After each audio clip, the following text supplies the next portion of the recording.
Hello and welcome to session 3 of Agon, which is a game of Greek mythic traveling and stories and adventures. We've done 2 sessions so far. This is the third one. It's a new game out from Sean Nittner, and as well, I'm going to do it again.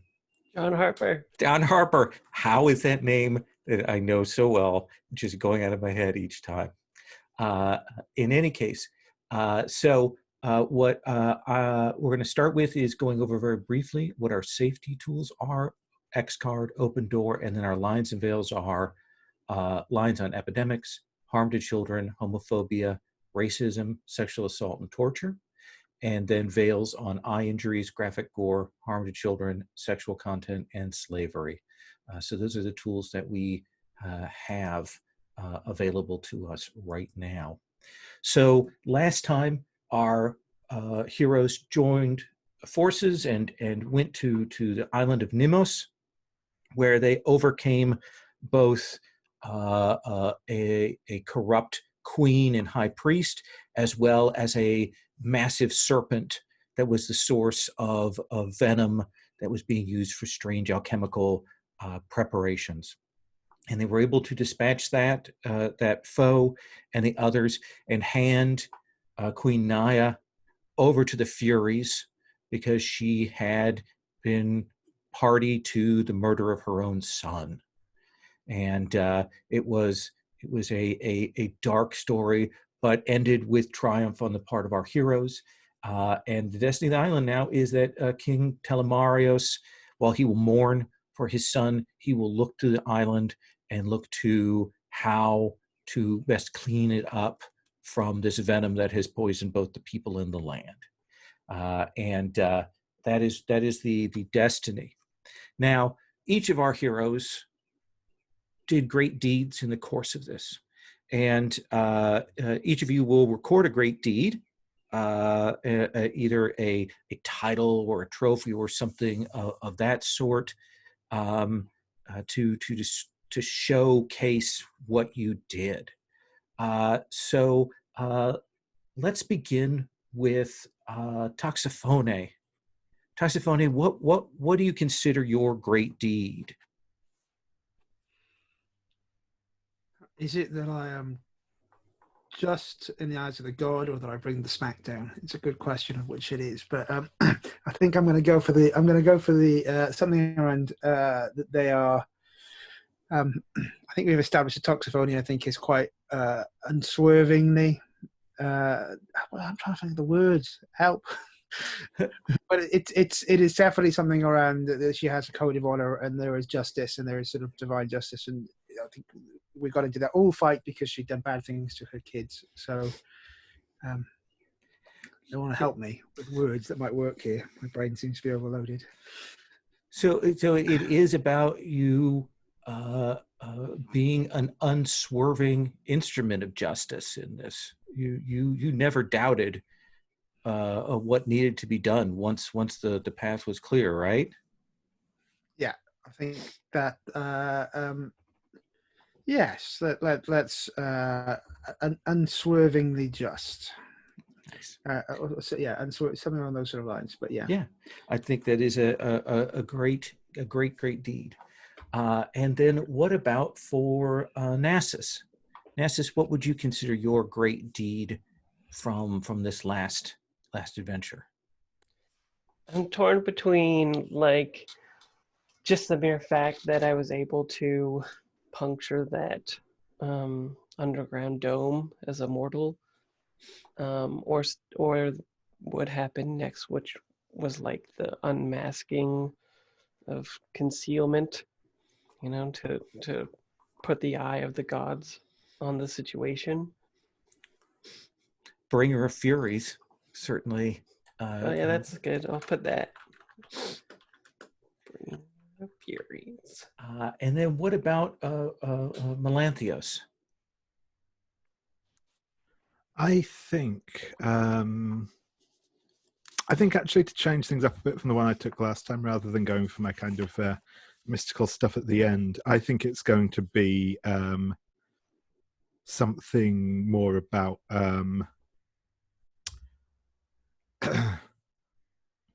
being being proper and pious in the way that he approached the queen and all that at the funeral. I think Honoring the dead or Master of Rites of some sort? Oh, I like Master of Rites. Yeah, that's good. And what about for Calixtus? I think last time we saw that Calixtus has significant father issues. He is desperately trying to impress Zeus. And you know, why else would he have taken part in these gladiatorial combats? And when, you know, nothing went very well, and so he almost dared his father not to support him in subduing the serpent with song. And so I think it is the soothing of the savage beast Nice. that allowed the others to get the job done, from which he has retrieved a discarded serpent scale. Ooh. Fashioned into a buckler. Excellent. We record the virtues for each of our heroes. We go around and you will ask the other characters what they saw as your greatest virtue: acumen, courage, grace, or passion. These are tracked in your character sheet such that when your tale finally ends for your character, we know where your strength lay, where your tale will be told. So, Toxophone, why don't you ask your companions what they saw from you and what they think you should mark? Then I will ask wise Melanthius what they believe.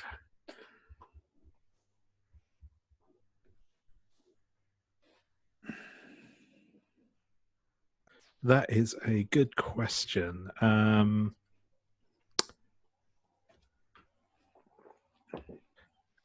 It's definitely that whole, you know, sticking to your righteousness. I'm just deciding whether that's more passion or courage. I think I'm going to say passion. It feels a bit more like passion than the courage side of things. Probably could be any of the others too, but I think that's the one that's most calling out to me. You know, I did poetically drown her in her own poison, so that did seem sort of probably quite a passionate moment. And I suppose then I shall ask.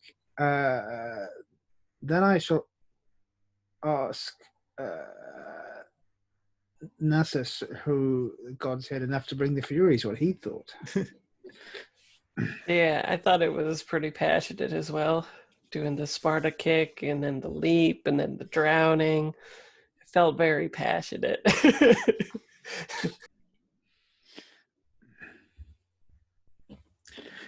And then dear Calixtus, who right at the right moment understood their place, which was second in command to me. What did you feel? Well, there is no question, Toxophone. It is courage, because I think it takes immense courage to stick to your guns. So yes, courage. Thank you, Excellent. compatriots.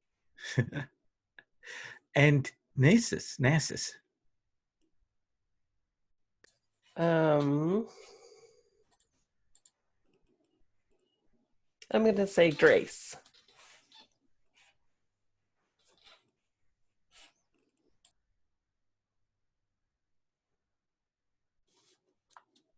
Or is it my turn? Yeah, it's your turn to go. Oh, okay. Because I think you already said passion. Yeah. Okay, so I will ask, I'll just go in the order of the character sheet. So Calixtus. Oh, mortal born Nessus. Always got to start that way. When your father's the head of the gods. Duh. I think acumen. Actually, I think it was opening that that eye on the gods, or the gods' eye on events. Thank you. And what about Melanthios? I think courage for, in particular for Melanthius, coming with him into the den of the serpent priests to sort of back him up. That showed some courage and fortitude there. I was slightly claustrophobic. I didn't tell anybody. So. And what of Toxophone? Oh, undoubtedly passion. It was your fervour and zeal which called the very harpies to punish this murderer. Awesome. I have to be more graceful this session. I have 2 of everything, but 0 grace.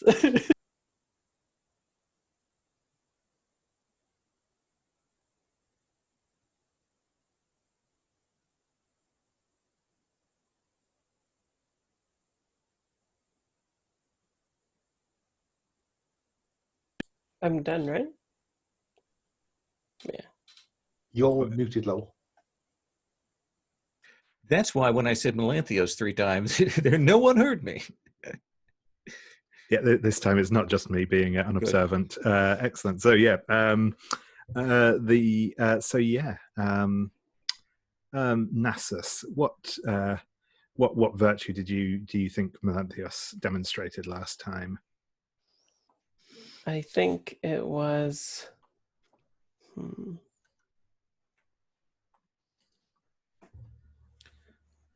I think it was courage. Awesome, thank you. And Calaxis, Calixis, I should say. Sorry.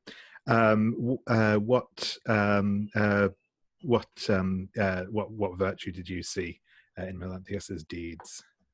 Oh, again, I think acumen, drawing that darkness around you to help us get from the palace to the temple, was a very sharp move, Melanthius. You are truly shadow cloaked. Thank you. And Toxophone, what did you see in Melanthius's actions? Undoubtedly, grace. With compassion, you stood over the body of the murdered prince. Thank you. And what of me, my comrades? Melanthius, what wise words or insights do you offer me? I think that any man would say that it took courage for Calixis to step forward into the arena and fight against hardened warriors. You see, my father? Nassus, what of you? I think it was passion, roiling and burning. And Toxophone, what words do you have to offer me? I know you are a brave warrior, so what surprised me was the compassion and care, the grace you showed to the king who had been betrayed by his queen. I thank you.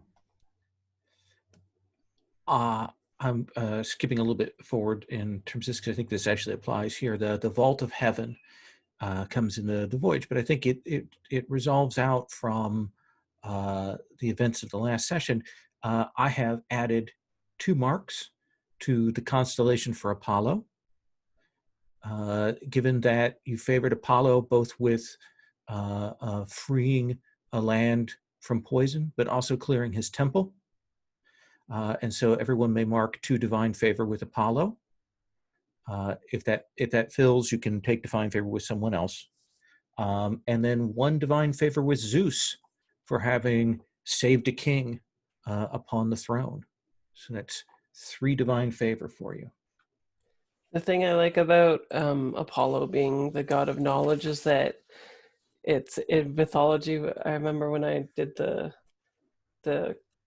great courses a long time ago, she made a note of saying that technically Zeus is lending Apollo the knowledge, and he's just like distributing it and like in charge of it, but really it's Zeus's. And I was like, oh, harsh. Can you imagine what my life is like? For each of you, let me ask this question. Do you think the epithet that defines your character, does it still apply? Or does it need to be changed?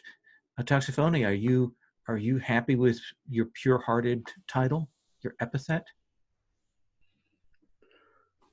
Yeah, I think so. I mean, I think she's harder than pure-hearted, perhaps, but so I don't know. What happens if you wanted to change that here? You would change it. You would just change your epithet.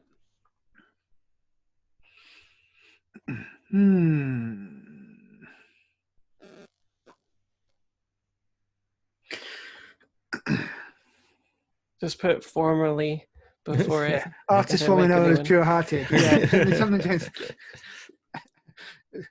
Just on its own just seems a bit. I think she is harder than pure-hearted, so I think I'm going to change it, but I don't know to what just yet. Give me a moment to think. To hard-hearted?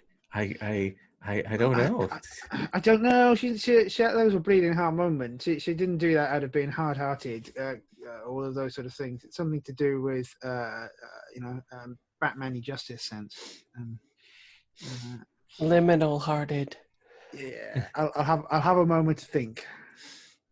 Isn't Nike like the Avenger of Justice, if I recall correctly? Only if they can catch you. Okay. Nassus, are you happy with your epithet? I think so. Yeah, I think I've been pretty good at doing a bunch of different things. I think I'm many-wayed still. I Melanthius? think I might change mine actually. I think I've been playing into the whole shadowy thing quite nicely, but I think I'm going to go for a bit of a different direction. I think to reflect his kind of mystical deeds and stuff. I think I'm going to go. I think I'm going to be known from now on as Melanthius the Witch Wise. And what about for Calixus? Because I strayed into agony last time and started marking fate, I picked up quite a lot of boons, and I chose another epithet. So you get an extra epithet. And it's really cool the way that the character sheet just slots another slot in for it. So I will remain silver-tongued, but I think what I imagine is in an effort, because you talked about the breath of the serpent hurting me. Mm-hmm. I think in an effort to save my vocal cords, I turned to one side, and one side of my face is now scarred as if with acid. So I am silver-tongued and serpent-scarred. Oh, nice. Speaking of boons, because you marked 3 constellations, everyone will get a boon from that. That's another way of advancement. So you may take another boon.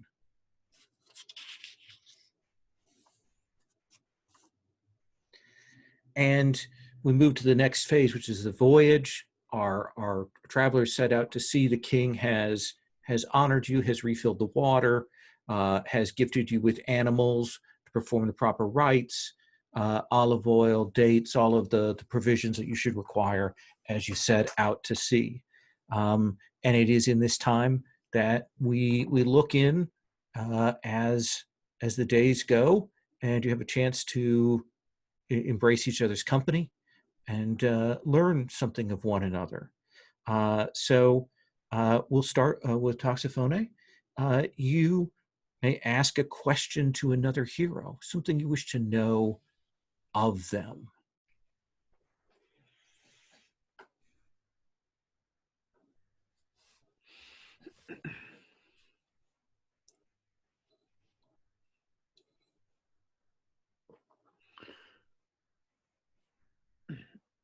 I think I would like to know about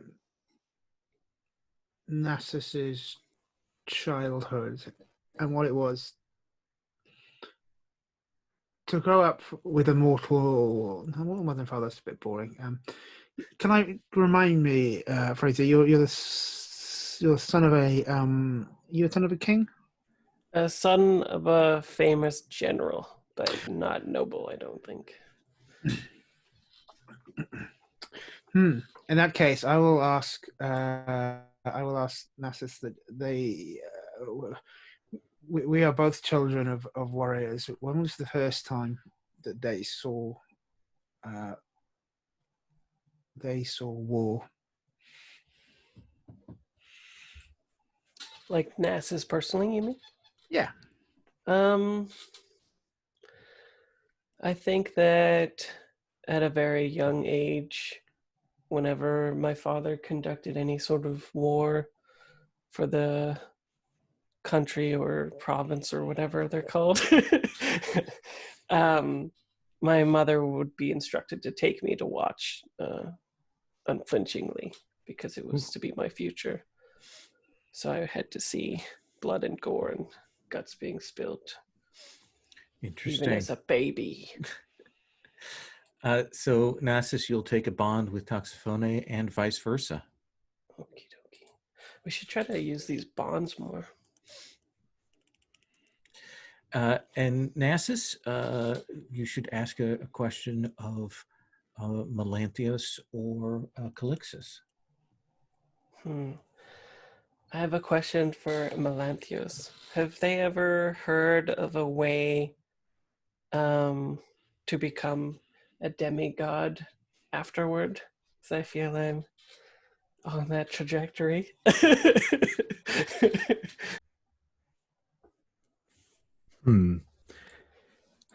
There is no way to become. There is no way to become a demigod. One's parents are an immutable fact of one's life and cannot be altered. However, there are certainly ways of becoming divine. By pleasing the gods, they may gift a mortal with divinity. And it is said there are other ways through ritual and artifacts and other such things that one might force the issue, as it were. Interesting. I see. Perhaps one day I will have 2 mothers or 2 fathers. Both of you, you may each take a bond with one another there. And then Melanthius. Yeah, I think I'm going to ask Calixus. Calixus, while it is, of course, a terrible, terrible sin for a mother to kill her child, do you think that Queen Naya had the right of it, insofar as if her husband and her child were unfit to rule, power would have been better in her hands? That's a difficult question. To say yes to that is to say that Zeus is not of right the leader of the gods. And yet I know that he became head of the gods by killing his father. So I think that the workings of gods are different from humans, and therefore mortals should be guided by the best examples of the gods, and therefore, whatever the consequences, she should not have killed her son. Excellent. Dark words. Take a bond, each of you with the other in that. And then I believe the last would be Calixis speaking with Toxophone.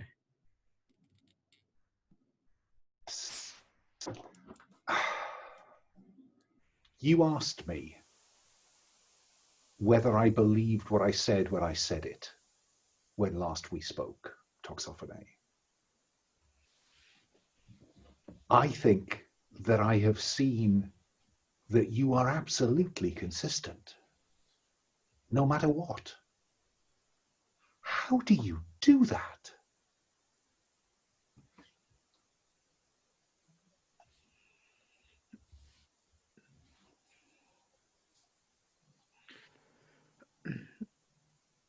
In the same way that you ensure that an arrow strikes true or a spear huts home.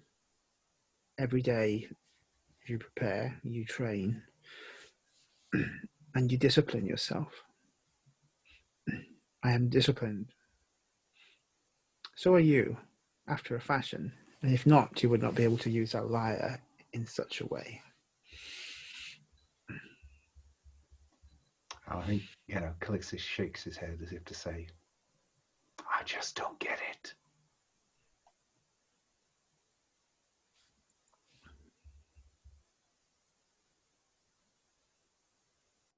So our hero with the greatest glory right now is Toxophone. She's at, and so you lead this next stage of the sacrifices on the trip. Tell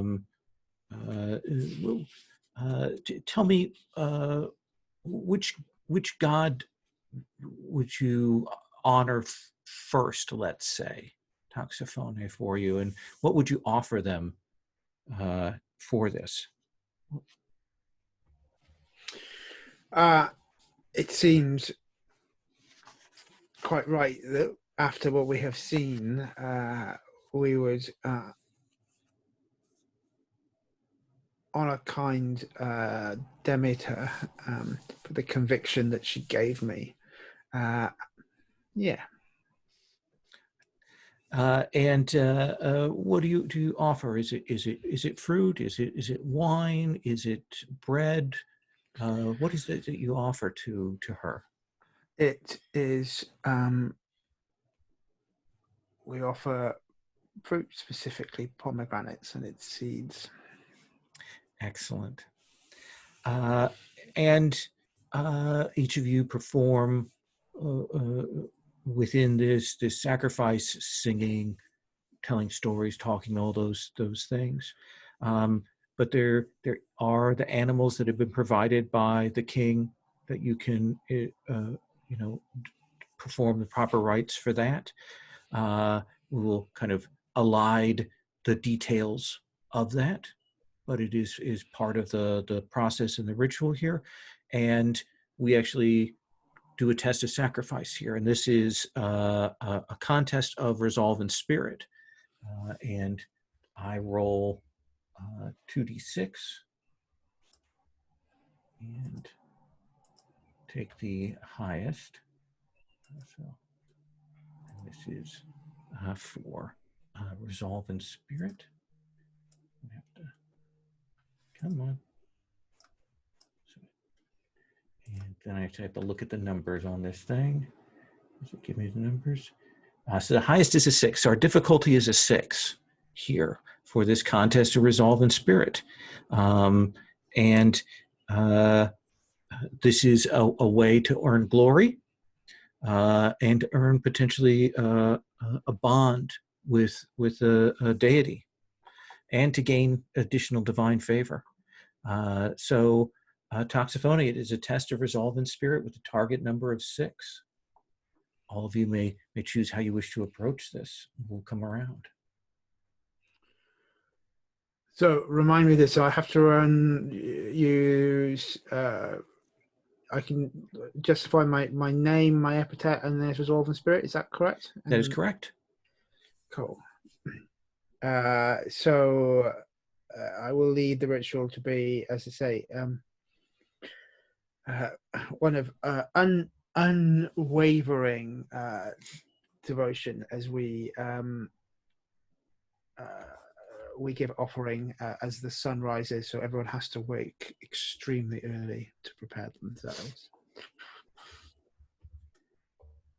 So that's a 10. Has to be That is a 5. 10. So you will succeed on that. And then Nassus, this is your test in this to see what happens. Okay. And it's in the fiction, it's the participating in the ritual. In the So, sacrifices and the rituals and so on, this is to gain that divine favor back. right.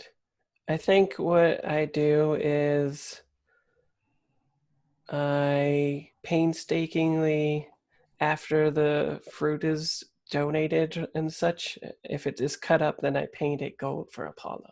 Because I'm courting him now. Very nice. Okay, resolve in spirit.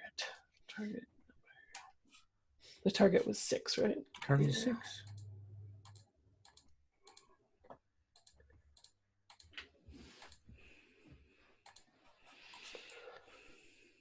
Oh no. Can't even do it. A 2, a 1, and a 1. Oh, you will suffer. By the way, everyone should have I forgot, after the talking with each other, you all clear your pathos. So Oh, everybody okay. resets that. Except now, Nassus, you will mark a pathos. A little bit hurt. Yeah. Just so I'm clear, Yeah. presumably my pathos will still fill up before I have to resort to fate, or am I stuck in the fate track now? Yeah. So now your pathos empties, and you have to run it up to cause the disaster like you did last time. Okay, just checking in. Yeah. And then what about Melanthius? Back on the island, Melanthius has been gathering herbs and barks from trees and has ground them together into a fine incense to honor the gods, and he burns that as the sacrifice takes place, and chants words of praise to the gods that go up with the smoke into the sky.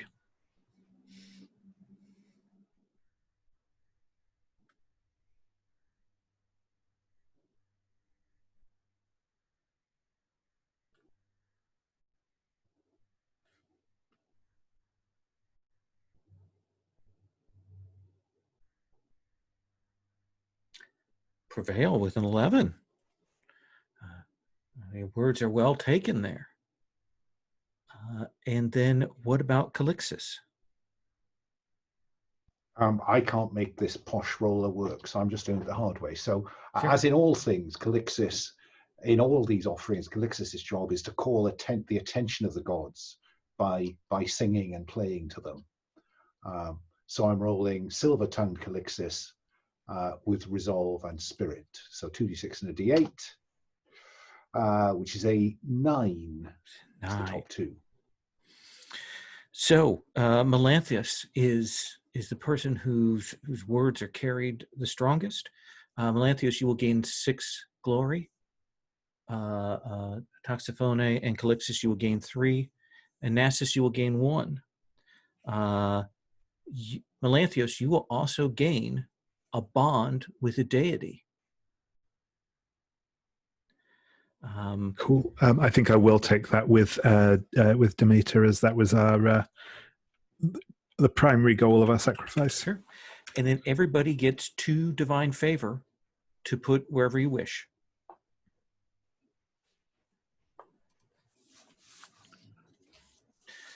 And we see you traveling. Again, the ship goes out at sea, wandering that same mist that has surrounded you.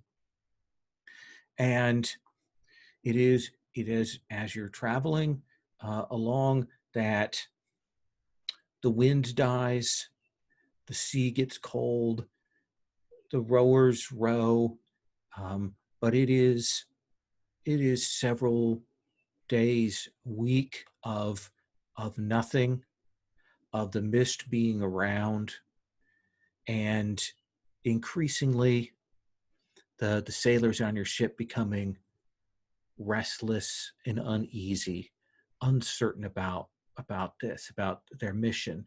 Maybe they should have stayed at the last island. The king would have kept all of you on, and there is that mutterings here. And this is our test of leadership. It is a question of how you work to keep your crew focused, loyal, fearless. We again do a rolling of the strife, and this is any domain, I think, because I'm curious about how you'll do that. And our target number is a 4. Oh, target number is a 4. And to answer how you replenish it, great deeds, essentially by telling a great story of it later on. There you can repeat and spread word of it, or there are a couple ways the book also suggests for additionally replenishing that. So let's go in the order. Melanthius. Well, can I just check in? Yeah. The keeper is showing a target number of 9. Well, what it is because the way that the little thinger has, in order to roll 2d6, I have to kind of do everything with the strife level and stuff. So I'm just looking at it and finding what the highest d6 is. Yeah. I guess what I could have done is just rolled 2d6 off this and not been all fancy, and it would have been less opaque. But our difficulty is a 4. So Melanthius, what is it that you do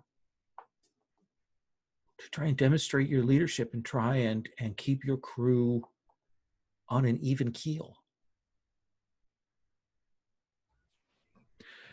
I think Melanthius is aware of the grumblings and I won't go so far as to say dissent among the crew, but he's sort of aware of this, and I think one morning he spots a flock of seagulls flying across the sky, skidding between two clouds up in the sky, and he points and says, "Ah, a fine omen. The gods bring their mercy upon us. Soon we will see land again." Is that resolve in spirit or arts and oration? How are you feeling? I think resolve in spirit. I think this is a sort of a genuine omen here. So I think it's more about the interpretation of it. And don't forget, for any of these roles, you can burn bonds. Ask for divine favor if you really wish to. I think I'm okay for this. We're not going over going for a huge number. So, no. But I always want to offer a chance for you to drain your resources. So. Oh yeah, of course.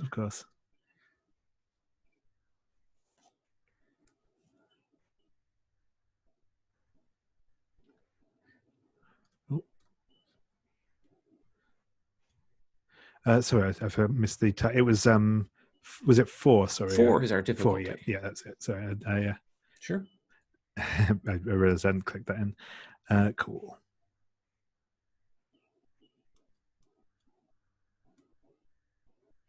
Yes, with a 10, you will prevail over that. Certainly, your rituals do draw their attention. Toxophone, what is it that you do to lead, force, inspire? How are you doing this? When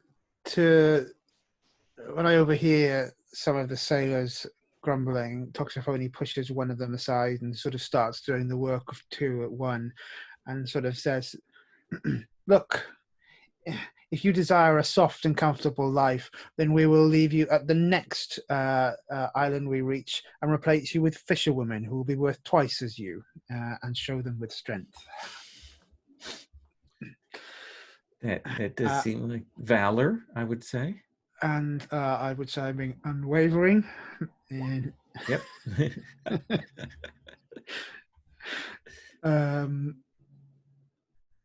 Let's try that again. So I'll try the fancy tool. Once again. How do I get that? How do I get the fancy tool to work? I think just click on your epithet, is it, or name dice? On the domain. Oh, on the domain. domain. Sorry. So my target number is 4, yeah? Yep. My epithet dice unwavering. I won't spend any domain at this point. Not on workshop feels like these. And is it asked me for mine? I think I've done my name. I've done my name automatically in there, right? So spend price submit. Bang! Wow! Look at that, a 12. Toxiphone. People are they at first they're scared, and then they see that you show them that anyone can do this. That they must keep up. That the shame of it. That the heroes will demonstrate their worth, and that these sailors should be honored to serve with powerful people like you. And then, Calixtus, what is it that you do? I tell them a story of fisherwomen. I tell them a story of a band of fisherwomen who once came to an island. And when these fisherwomen arrived at the island, they found a state of chaos because a stone owned by, granted to the island by the goddess Hera had been stolen. And I reprise the retrieval of Hera's stormstone from Thyscira, the pirate queen. And I say, so my friends, sometimes it's good to be a fisherwoman. And they all laugh, and it's all jolly good, we hope. So this is Silvertongue Calixtus, D8 and D6. And my arts narration is now D10. So, yep. And that is 6. That is 6. They do laugh, but they're perhaps their glances are a little bit aside, that they don't necessarily want to gain Toxiphone's wrath at laughing too hard at such a joke. Tell a story at a dinner party and it just goes quiet. Nasus, what about you? I think seeing the eagle, I too go in with the men and begin to row. I don't put them down. I give one a rest, and I go about that, like giving I do each of their work, giving them a rest. Does that feel like resolve? Does that feel like valor? What do you feel like that? That's a good question. Probably resolve to. Okay. It seems like a thing to stick in there when I'm doing lots of people's work. Absolutely. And having referenced Melanthios' omen, may I use the bond? Yep. Cool.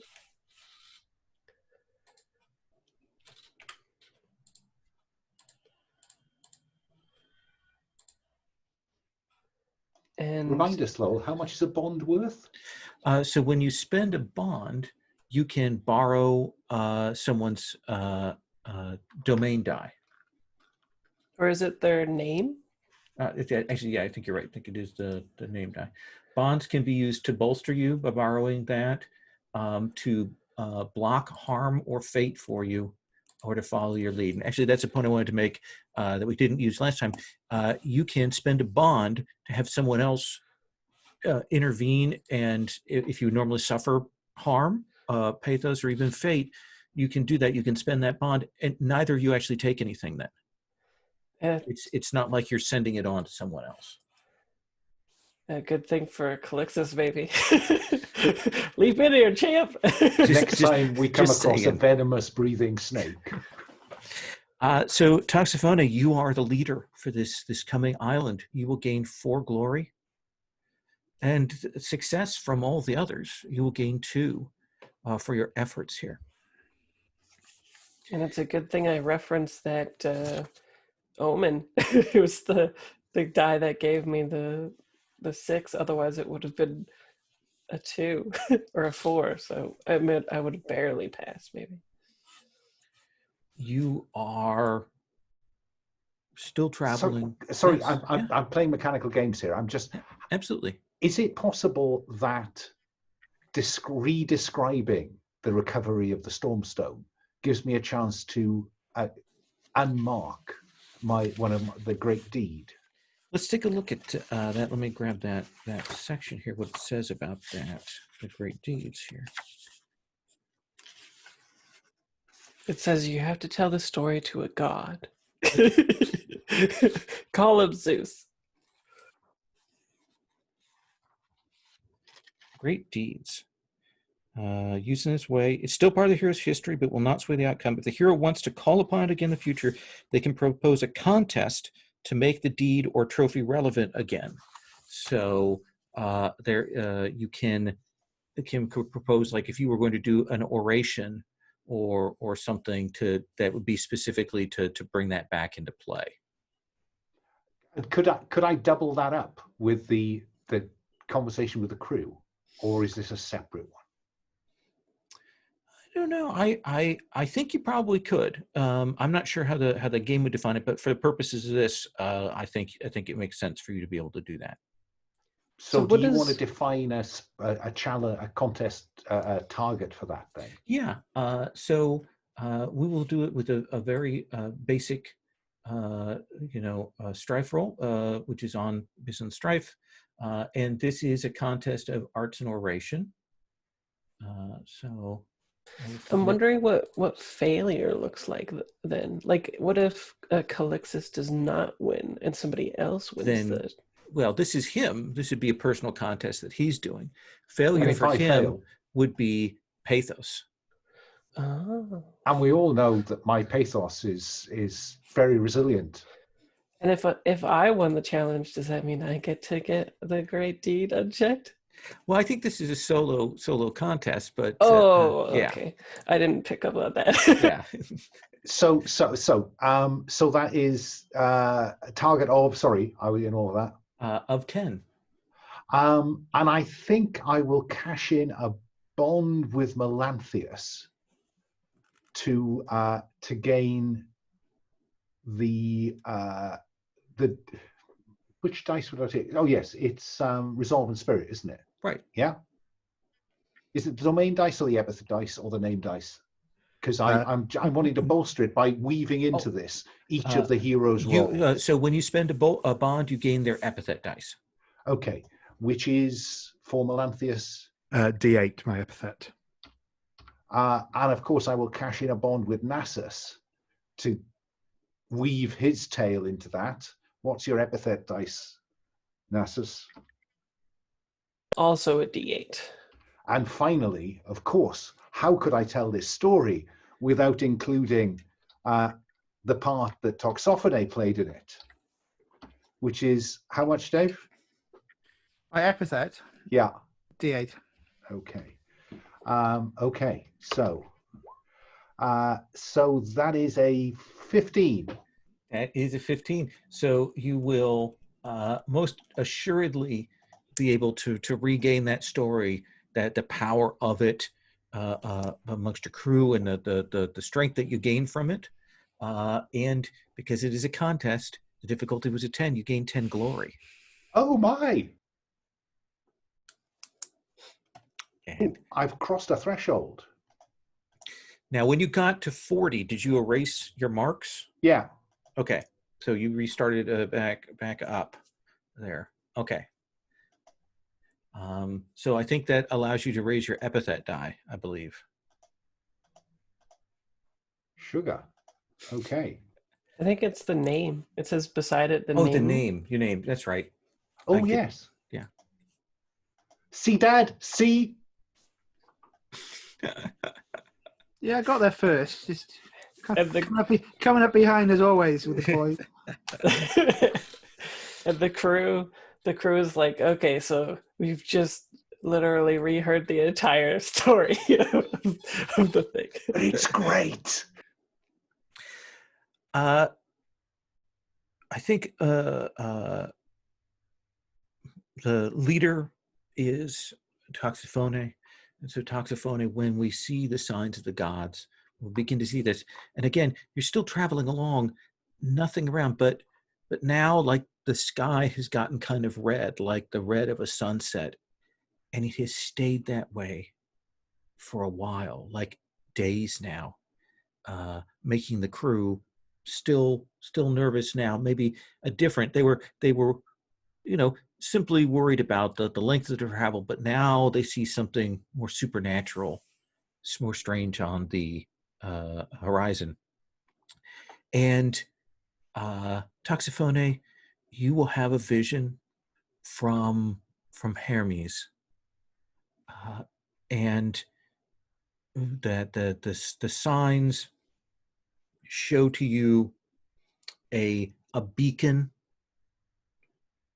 on an island in the distance, and you can see around you many ships all traveling in parallel, and that beacon seems to be drawing these black-sailed ships towards that beacon, leading them that way.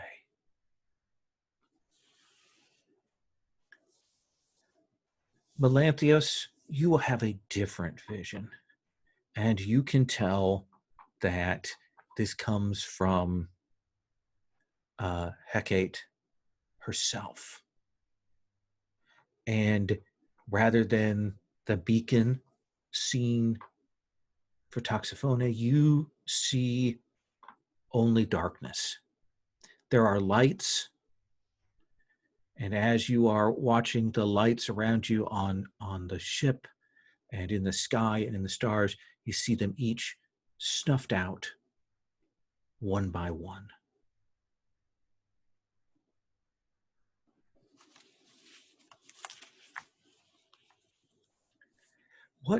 What do you tell the others of your vision? How do you interpret this, Toxophone? I'll check what color our sail is first. Pardon? What color is our sail? Oh, let's say dun, like a tannish dun cloth.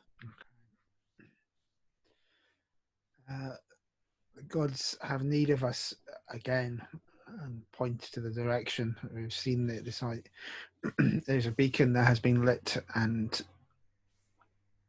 ships with black sails travel as one there for something. I'm unclear of what, but Hermes has called us there at speed. I think we must indeed make haste towards this beacon, for I fear a great darkness will befall us.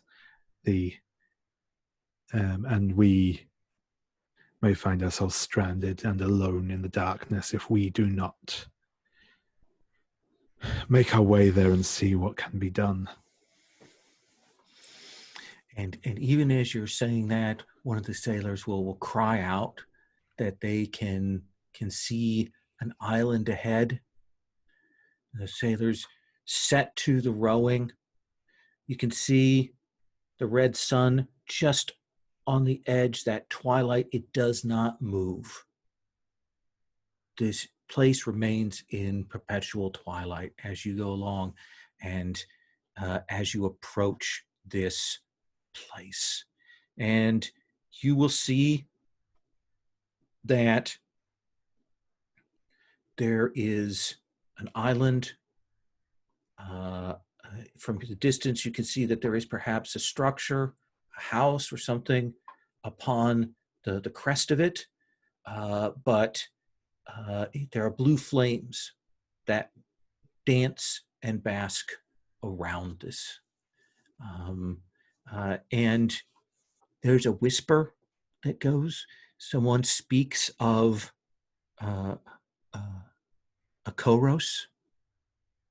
This island, said to be where the nymph Orphne, the cupbearer to Hades, the torchbearer to Hades,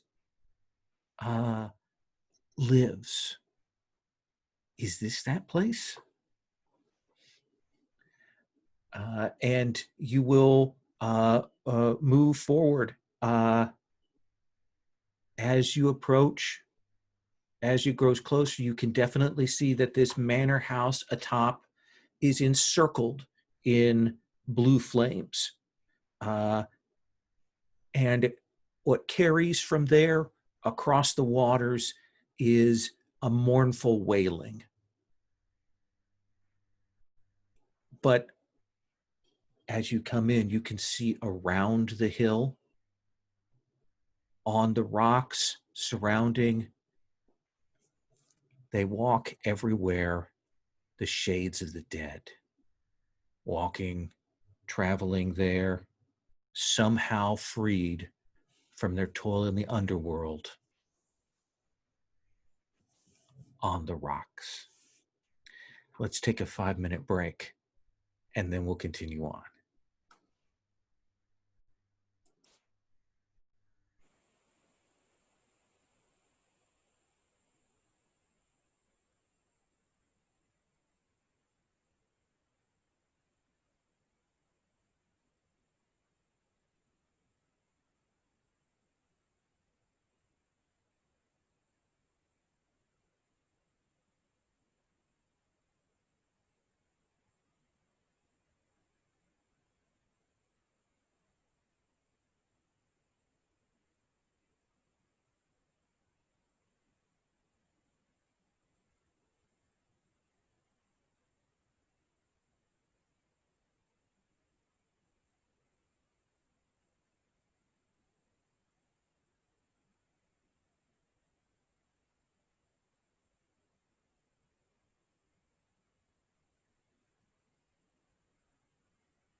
I'm just speculating whether this this bit of Agon art that I found online is actually the first 3 islands, because we've got harpies, we've got a serpent, and does that look like a house on an island? I think so. Well, Suspicious. Interesting how that is, so there.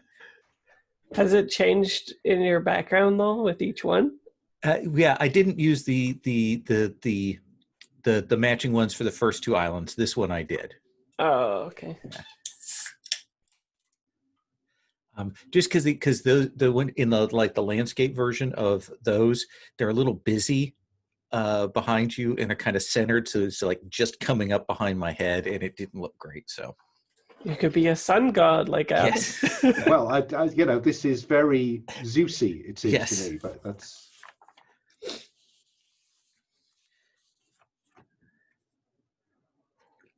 They know how to deal with it, and they see this, and the murmurings go up as they see the shades walking. Did anyone else just see? Yes. Yes, that was a big lockup right there, huh? Okay. So you are the leader, Toxophone. You can tell that the crew are filled with dread.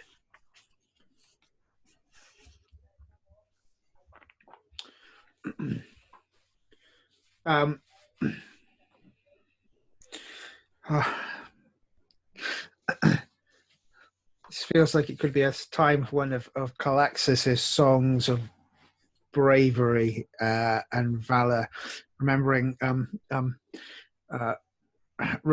old heroes who've gone before us, but also reminding them that we are heroes ourselves. So, do I need to motivate the crew? Is that the? So yeah, you can tell that you 4 are the anchors for this crew, and if the 4 of you leave this ship and go on to shore, then the fear will grip these sailors' hearts at this point, and they will sail away and become lost in the mists forever. So something needs to be done to something sticking place kind of courage here. So do you want to try arts and oration to speak? Does this feel like a contest? We can have multiple people participate in this. Or do you want to take a different tactic? I think this is one of this is one of resolve and spirit. Whereupon we became that we have seen far more terrifying creatures than the dead, and they should redouble their efforts. And I think we'll sort of beat the drum, order the drum to be beaten as we sort of see them, say, to form up into a row, and say, these are those already dead and gone from this place. There is nothing for you to fear of them. We've beaten serpents, we have beaten harpies, and we are here to serve the gods. Be strong, steel your spirits. All right.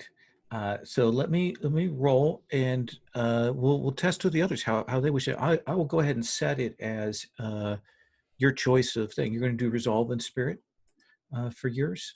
I will set it to any. And the difficulty is an 11. Let us begin with you, our leader, Toxophone, and then we will see how others work to do this. So, I will be using resolve and spirit. I will be burning a bond with Nasus, our mortal sidekick to make sure that they see that if Nessus is brave, then all mortals should be brave. So I will spend that one as well. Target number was 11, did you say? It is. So I shall be unwavering. I'm not going to add another. Actually, yeah, I'm going to spend a point of pathos to show courage with this as well. That sounds right.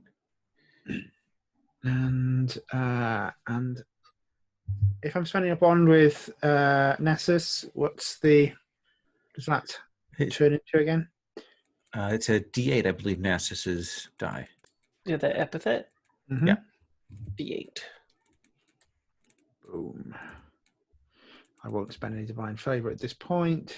Bang! My result is Prevails. 30. Yeah. So they are listening. What of the others? Calixus, I come to you simply because you are the great speaker, the great orator. And you are so quiet these days. Serpent scarred. Serpent's card. I am going to spend a point of pathos to engage my oratorical skills. And yes, I am telling them that, we're all heroes. Remember when we went up against the pirate, you were nervous? We're all heroes. We all survived the siege. We will prevail together. You are protected by the gods. In order to get Silver Tongue Calixus 2d8, Resolve d6, Oratory d10. That is 17. 17. Wow. Nasus? Jeez. Okay. I had something cool lined up. I don't know if I could beat that. I'm going to try for it anyway. I'm going to petition Apollo to part the clouds just a little bit and shine some light down to bolster the souls of our compatriots here. And maybe that shies away the dead. And I will call in a bond from Melanthius to do that, I think. That makes sense. Yeah. Okay, 11. Mini Wade. And I'll use Pathos to use Craft and Reason as well. And 1d8 for Melanthius epithet, is that right? Mm-hmm. Yeah. And I will call upon Apollo. That makes sense. Come on. Barely. Still barely. Wow. It's I hard think out there. as much as anything that the clouds do not part, but you bring that shield, you speak of Apollo, you rally them in that way, even in this darkness. Melanthios. Yeah, I think Melanthius will, for at first, just begin walking around the edge of the ship, tossing a mix of salt and ash onto the decking of the ship to act as a ward against malign influence. But then he will kind of go forward and stand, lean against the prow, and look towards the coast. And say not like exactly giving a speech to the sailors, but certainly speaking where he can be heard. He says, "There is nothing to be feared from the dead. They can be most friendly at times. They seek only a little human warmth. All right, let's see how reassuring that is. So yes, I am going to roll primarily with my resolve and spirit, but I am going to spend a point of pathos to bring my arts and narration into that, for what little comfort may be in Melanthius's words. And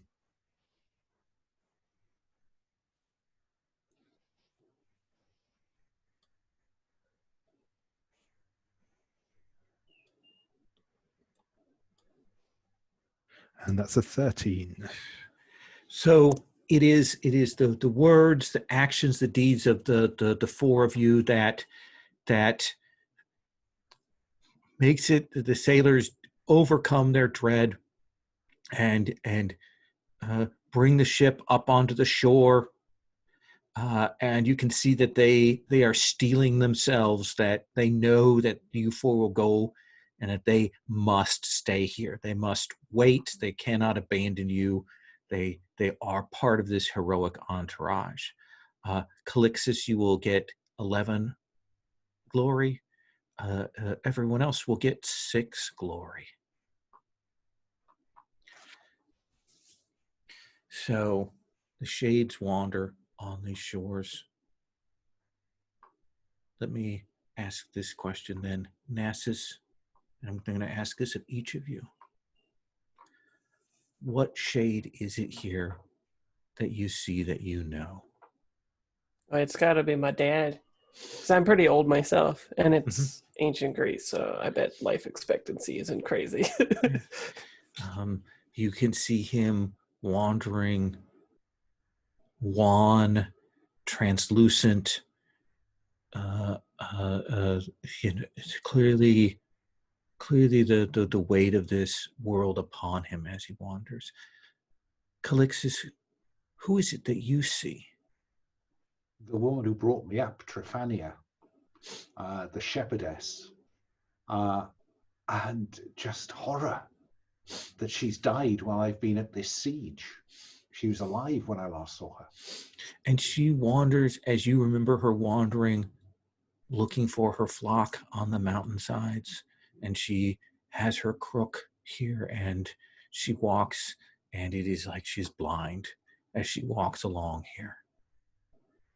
Melanthius, who is it that you see? You're well acquainted with the shades of death, but who is it that you see?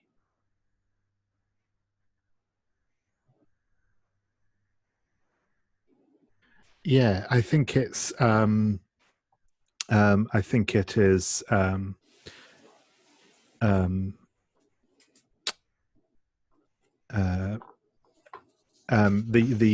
She's an old woman who was the midwife who helped in Melanthius's birth. The high priestess, for want of a better word, of his temple, and she was also the first person for whom he led the funerary rites.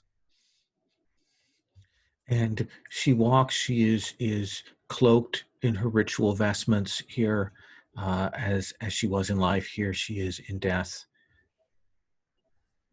And what of you, Toxophone? What shade haunts you here? We see a warrior whose breastplate is tarnished and a helmet that is cracked. Toxophone knows them as Pericles, the Unbowed, who is the first person that Toxophone ever defeated in battle. What wound shows upon them that you dealt to them? It is a clumsy blow to the side where a spear found fortune in a gap in the armor. and it is open, and it bleeds nothing, but it hangs open there in the darkness here. The glint of what little light there is echoes and gives some visual, some substance to these shades as they walk about. The sailors, they each see people, and the muttering goes amongst them, but they steel themselves. All of you succeeded in your work with the sailors, so all of you may gain a bond with the sailors. But now the question is, now that you see so many shades out here, including many people in the armor of your adversaries from that siege, the war dead, and so on, how do you wish to proceed? What will you do? We still have not named our ship. The ship.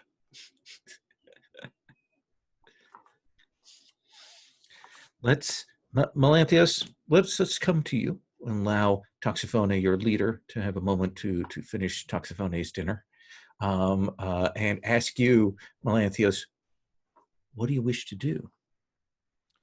So I think Melanthius is going to lower his voice now so that he is not overheard by the rest of the crew, and say, this is indeed unusual. The Lord beneath is not usually so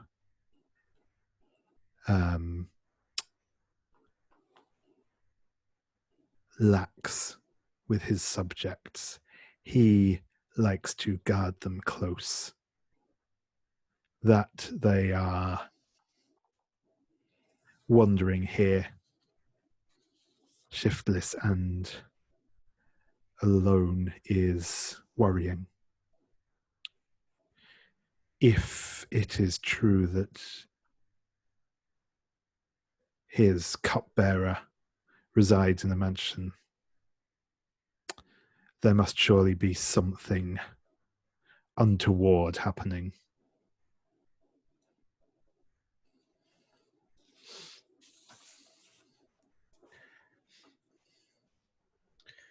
Toxophone, we turn to you, leader.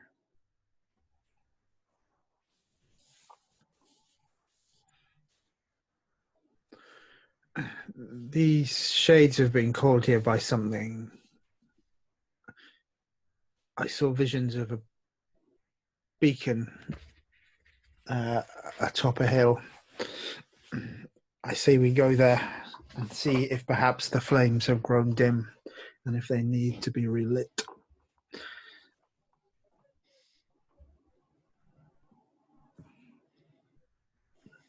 Are these spirits a barrier?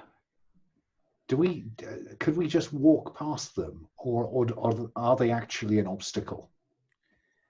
There is only one way to find out. And if they're flying the evil colors, what I think would be cool is if we're aware of the Odyssey, what we could do is a similar ritual to Odysseus, where the shades that drink the blood know him, and then they could fight for us and maybe part the ways for us as we go to this house or whatever. You could certainly do that to give some form, to give some strength to some of these shades that you know, to not, maybe to fight for you, maybe to give you information, to tell you that is that what you wish to do? Can I spend a bond to take the lead? Yes, you can. Okay, I want to do that then. All right. Then I think this is a test of resolve and spirit. Makes sense. Others can also participate in this, or they can support. You don't forget, when you support, you get a glory, you get a bond. Calixus, how do you wish to participate in this? Nasus is gathered. You have some of the animals that you have to have blood here to give these spirits form. What would you do? Again, so are we talking about me lending a dice to Nasus, or is this a contest? You could join in the contest, or you could support Nasus in what he does. Zeus doesn't support. I think that I will take part in the contest, and I will begin to sing to them peaceable thoughts and support us thoughts, I think. So this is still resolve in spirit as you call upon. Yeah, your but there's prayers. always pathos. Yeah. And Melanthius, what about you? How do you wish to participate in this? Yeah, I think Melanthius will take part in this. It's kind of in his wheelhouse, and so I think Melanthius wraps the funeral robes tightly around his face, leaving only a small gap for his eyes, which sparkle out as he begins to spill the sacrificial blood in an arcane sigil on the floor. He lights a funeral pyre and begins to chant out to the dead. Difficulty is a 10 for this. And also, Toxophone, how do you wish to also the prayers and blood to appease? Nasus has decided that they wish to take authority here, so I will support them loyally and assist the boy wonder. Okay. Then you will gain a bond and a glory for your efforts there. Let's have everybody make their rolls. Difficulty is a 10. NASA, should we have you declare and roll first? Sure. All right. Resolve in spirit 10. I'm going to use a bond with Melanthius as well, bolstered by the ritual, such as it is. And I will use pathos to tie in my maybe literally blood, since it's blooded value. It could be craft and reason too. Each one is a D8, so I guess it doesn't really matter. And you, with the support of Toxophone, you get Toxophone's name die to use in this.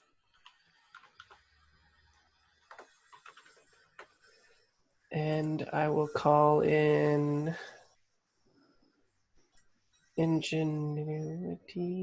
conviction, I think.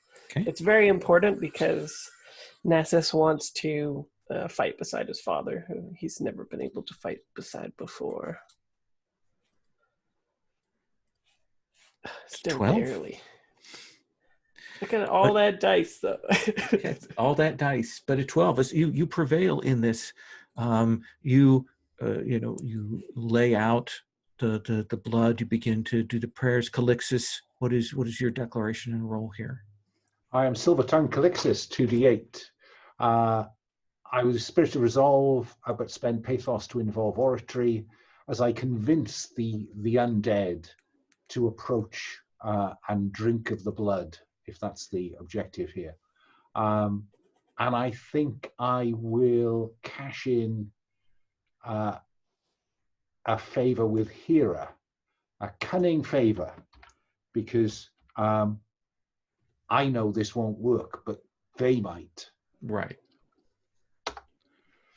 That is an 11. An 11, another just No barely thing. on this, but a success nonetheless. There are so many of these shades, and they are all so hungry. Melanthius. Yeah, so Melanthius is used to consorting with the dead, and his necromancy is beyond compare. I am going to also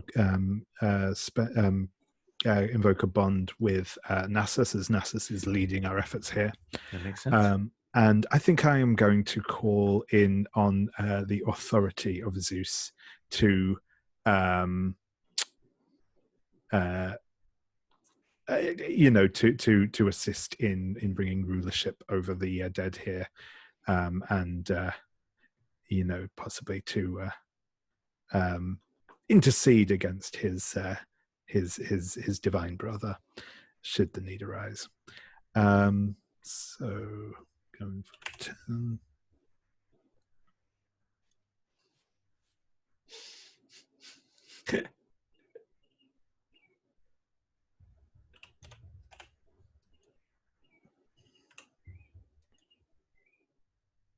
That is a 13. 13. And so you are amongst them. I mean, it's all close, but it is your words, your knowledge that is able to steal them. You will get 10 glory. Nasus, Calixtus, you will each get 5. And these shades come close. And the thing that worries you is they speak, they know names. It suggests that they've been out of the underworld for a while, the longer. And so many of them are saying, let us board your ship. Let us go with you. But you will call to the ones that you know, and they will form up. They will drink some of the blood, and they will form.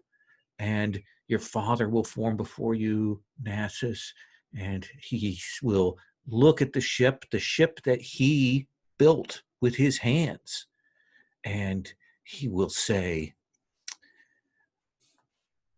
really need to make sure you get that mast. It looks like you haven't really done the right repairs on, does some of that sort of dad criticism of the upkeep of the things. Make sure the keel is repaired correctly and those sorts of things. And but you will gather these ghosts that will set to forming a pathway as you head up the hill. The others kind of swarm, and they are held back by this. And you will make your way up to the top. You can see when you get to the top of this hill, there is a manor house. It's hard to make it out given these blue flames that dance around the outside of it. But there's definitely a wailing coming from inside the house. And how do you wish to do this? I think because Melanthius, you got the highest in that last one, I'll tell you something about this flame is, as I mentioned, Orphne is the torchbearer for Hades, and she bears Phobos, the blue flame. And you suspect that this may be that flame let loose and dancing around this place. Nasus, you're in charge. So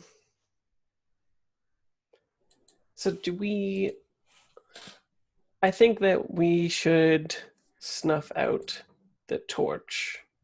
It seems to me that the torch would be the thing that is creating this unnaturalness in the island. Beware, And the good dead. Nasus. If you snuff it out, how will you relight the torchbearer's flame? Does it need to be relit? If Orphne is the torchbearer, she must have a torch to bear. Perhaps she can find a different torch that does not draw the dead. Are we sure the torch should not be returned to her? This snuff it out. Are they attracted by the flame, or are they held in place by it? Are you sure, Nasus? I suspect they are drawn to this place by the flame. I cannot speak for certainty, but I believe that to be so. Relight it in the underworld. Why don't we capture the flame? Yes, I think that may be our best course of action, to find where this torch is and draw the flame forth again. Well, it sounds like someone's taking leadership then, because I want to snuff it. I think I will spend a bond with Nasus to have Nasus follow my lead. Okay. Because if I can talk the birds from the tree, I can surely talk a flame into a bowl. I'd like to see that, Calixtus. So you wish to try and use your arts and oration to gain. Walk it in. Okay. I think that seems reasonable. Let me. So this is versus the blue flame Phobos, and This is such a cool game. To engage with it, you will need to spend divine favor and mark of pathos. It is both epic and mythic, this thing that you will attempt to speak with. That's what I do. I waste pathos. So I will cash in a point of pathos, and I think knowledge. I will cash in a favor. I will call in a favor of Apollo to understand what would attract Phobos. Is it a tale of a darkness that he could light, or it could light, or is it a tale of greater light that he would wish to be attracted to? I think that you will know with your arts, your sense, your skill, and I'll tell you this, and this is that while you may not be able to get Phobos because it's cold and immune to arts and oration, you may be able to speak to find a way through at the very least, to get to the heart of this thing. Does that seem like a fair? Okay. That is one of the words that it has. Actually, some of these monsters have things. It is both cold, immune to direct arts and oration, and it's also ghostly, meaning that mortal weapons and tools have no effect upon it. I'm beginning to wonder whether Melanthius might be a better bet for this than I. But there you go. That's what comes of friggin' hubris. Is anyone else participating in this contest or supporting? Sure, I'll participate. I think Melanthius is going to participate because it's if there's an opportunity there to tinker with the flames of the dead, it's going to happen. Absolutely. Let me show you. If you wish to engage in the contest, you will need to spend a divine favor and a pathos. And apparently, even though I had a whole bunch of big high dice, the difficulty is only an 8. This is my kind of challenge. Toxophone? I think Toxophone feels that this is the domain of Melanthios, and it would be foolhardy to do anything other than support them. Take a bond and gain a glory. So is Melanthios becoming the leader?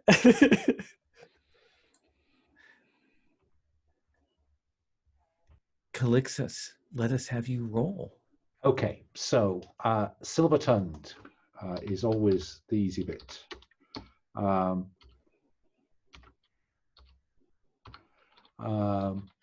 that's 2d8, silver-tongued Calixtus, plus resolve and spirit,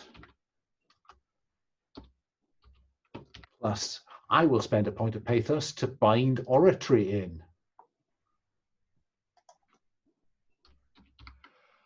And I will also spend a point of divine favor with Zeus to command Phobos in the name of Zeus. Okay, so 2d8, d6, d10, d4. And how much would how much are trophies worth? Trophies are worth, let's see, an advantage die I think is, sorry, I've gotten this one.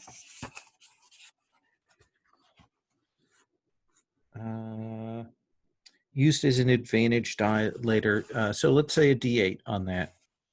I think that's what we used last time. Okay, then I am going to use the discarded scale of the giant serpent of Lemos fashioned into a buckler to protect myself when I approach Phobos from its cold. Yeah? Okay. What could possibly go wrong with this many dice? Oh, as it happens, not a lot. 14, 15, 16, 17. 17. Nasus. Well then. Let's see. I'm going to use some craftiness. You said It is arts and oration is the contest has been defined on. Oh, okay. Arts and narration. But you can bind in other things if you wish. Yeah, I'll bind in my craftiness, I think. But what I do is I think that we still have those people with us, right? Or the ghosties? Yeah, there's some of them are still around. You can tell that they steer away from the flame. Yeah, I think I have them set up a perimeter around the flame in such a way that it is sort of like funneled towards Calixis. And I'll be at the helm of organizing that. Let's see, target number 8. Epithet. And you spend a divine favor and a pathos to do this? I don't know if I'm going to get close to 17. So I'm going to try, but not very hard. I'm going to spend pathos, though, because I want to get some fate action going. Arts and oration.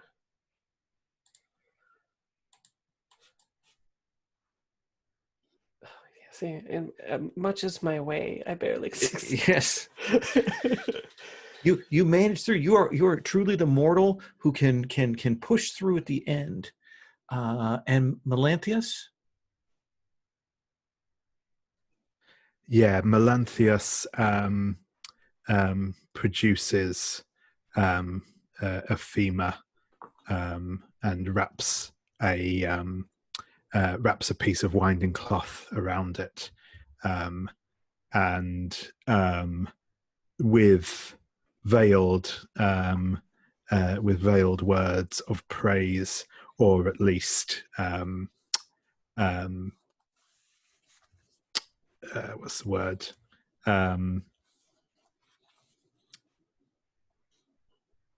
Placation towards Hades.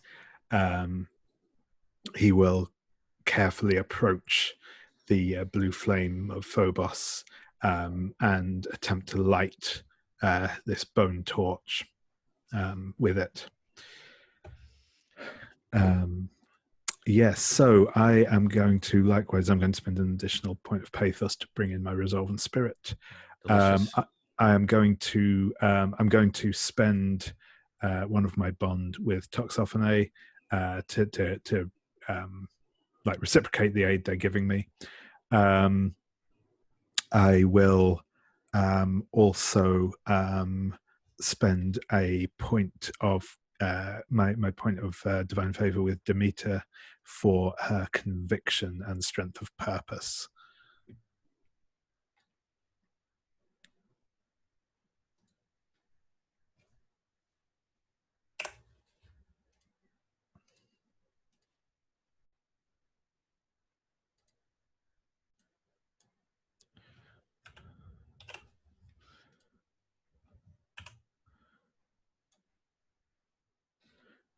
And that's a 14. So you will speak these words, Calixtus, as Nasus kind of directs some of the dead, as Melanthius comes forward with the torch. Toxophone, you are there at Melanthius' side, and it wavers and it moves, and it will dance and jump and burn the ends of this, and you can tell it is not it is a spirit, and that what draws it is wondering what comes next. And while the flame will not jump into or be controlled, it will part itself to allow you in. It wants you to go in, to come past that, and it agrees. You have drawn its attention, and it will leave that space. It still holds back the dead on the outside, but it gives you that passageway, and that will be 8 glory for you, Calixtus, 4 for Nasus, 4 for Melanthius. You will see, once the flames have parted and given you a better vision so that you can enter into this place, you can see that this estate is there. It is definitely where the whining, the lamenting, the sound of that is coming from. But you will note some other things. Is that there are dead out here in the courtyard, more substantive and armored. I have a sense placed here as a guard of some kind. The estate itself, you can see it does not hold an entirely solid shape. It almost seems to slightly twist and turn. And as you look, you can, through the windows at this distance, you can see that the passageways shift. Someone has made it into a maze, into a labyrinth. But you will also note that there's a smell here, the smell of the underworld. And you can see, like a plume over the estate, a miasma kind of floating up, coming from the underworld itself. There is definitely there a passage someone has opened that is standing open like a wound and is still bleeding out. Containment breach. Surely, my fellows, we all agree this time it is not just me who thinks that this is the art of someone evil and an apostate in the eyes of gods. Yes, Only you're someone right. evil would rend a hole like this. You were correct. I am not so sure, but we shall see. Toxophone, how do we get past these guardians?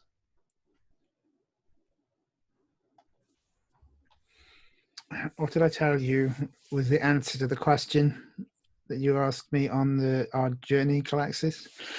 A straight line, unwavering, and let nothing stop you from your destiny.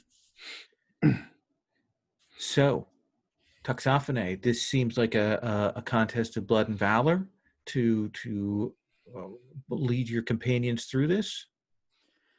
Yes. It definitely is, and I am, I think, fueled by the support of Nasus, and would like to spend a bond. These, what again? All of these are these standing humans? Are they undead? Are they guardians? Can you re-describe them to me, please? So they are ghostly forms here. Okay. And while your mortal weapons will not kill them, they can be used to drive them back with force of strength and arms to rush through them. They are ghosts. Shades come up from Tartarus that have been out here long enough to have some memories, and clearly, because they are here waiting, someone has directed them to stand guard. Excellent. So I think I will also call upon. Well, is there a target number before I decide to spend anything Yes, else? let me roll for that. So this is the dead. I And might not spend the bond. Toxophony, you took leadership then, right? Or Doesn't No, I necessarily offered have it to up. be- Yeah. Actor, I asked Toxophony for advice. okay, so it doesn't require a bond then? So to take I don't think leadership, so. leadership is just about like saying, okay, this is definitely what we're doing. You're kind of the tiebreaker in things. And when we come, whoever has leadership when we come to the end gets to like say, these are the stakes. This is how we're doing this. All right. Okay. So put it this way, I'm not asking for anything from Toxophony to hand leadership over. It is a target number of 10 for this Blood and Valor contest.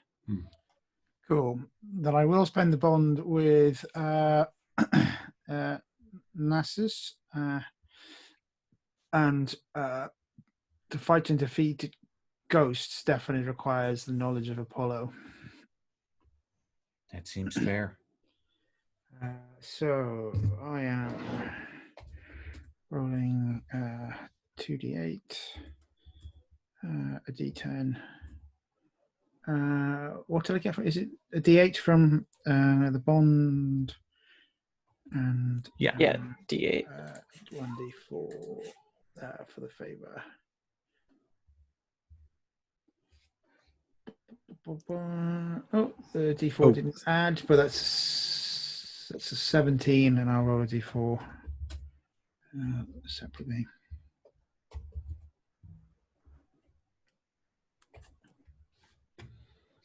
That's a 21. 21. So that's 10 glory. Tell me, describe to me what this looks like. There are these spectral. Imagine we see the figures from the Trojan War. You know, they have their shields and spears. They beat their hands upon it. They're tall. Their muscles are ghostly. What does it look like as you drive your companion's way through to get to this estate?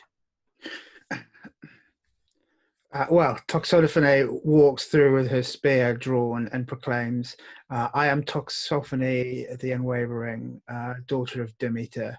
You have already fallen in battle, and you have no right to fight me.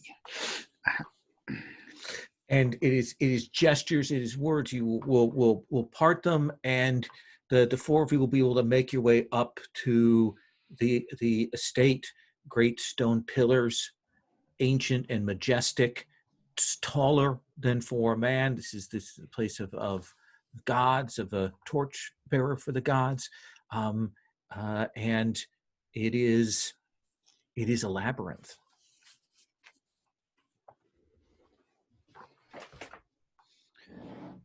Who leads right now? I think it's still me, isn't it? Yeah. Until someone takes it from me. Well, I think at this point, Toxophony will say, now, Calaxis, I have led us straight and true, but if there's one thing that wins and wines and will find its way through this place of befuddlement and lies, it is you. Lead us, dear comrade. I think this is probably craft and reason, isn't it? It is. To make our way through this maze. Not necessarily my strong suit. You can't talk your way through a maze, though I am prepared to try if forced. I think I look to Nasus, and I say to Nasus, I saw Toxophony's advice in seeking a way past the Guardians. I feel now I must ask your advice in how we navigate a maze, for you are many-wayed. Indeed, and because we are many, we can do it easily. We can take multiple paths and mark our way and come to a head easily, I think. You counsel splitting up. Say what? Oh, yeah. Splitting up together.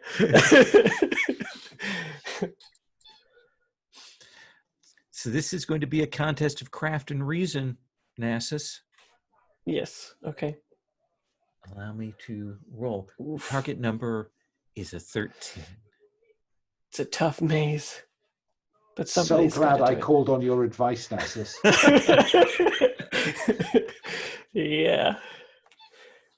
But well, I think it's sound, right? Someone hits a dead end, they come back, and we mark the way. We progress like that. What do you wish to do to overcome this enormous challenge? I wish to execute my plan deftly. And I think I use my spear to mark symbols where we've gone, where we're going, etc., and just essentially coordinate the effort. Calling on divine favor? Oh yeah, I'll be doing that. And I'll mark pathos as well. And we have the option to support Nasus, I Yes, assume. option to support, or you could participate in this contest as well. No, I'm going to support Nasus. Okay. So a bond and a glory? I am. Oh, sorry. I'm likewise going to support Nasus in this quest. My these extra dice is dice. up to a D8 now as well. Look at you. Oh. Yeah, so a D8 from me and from Melanthius by the look of it.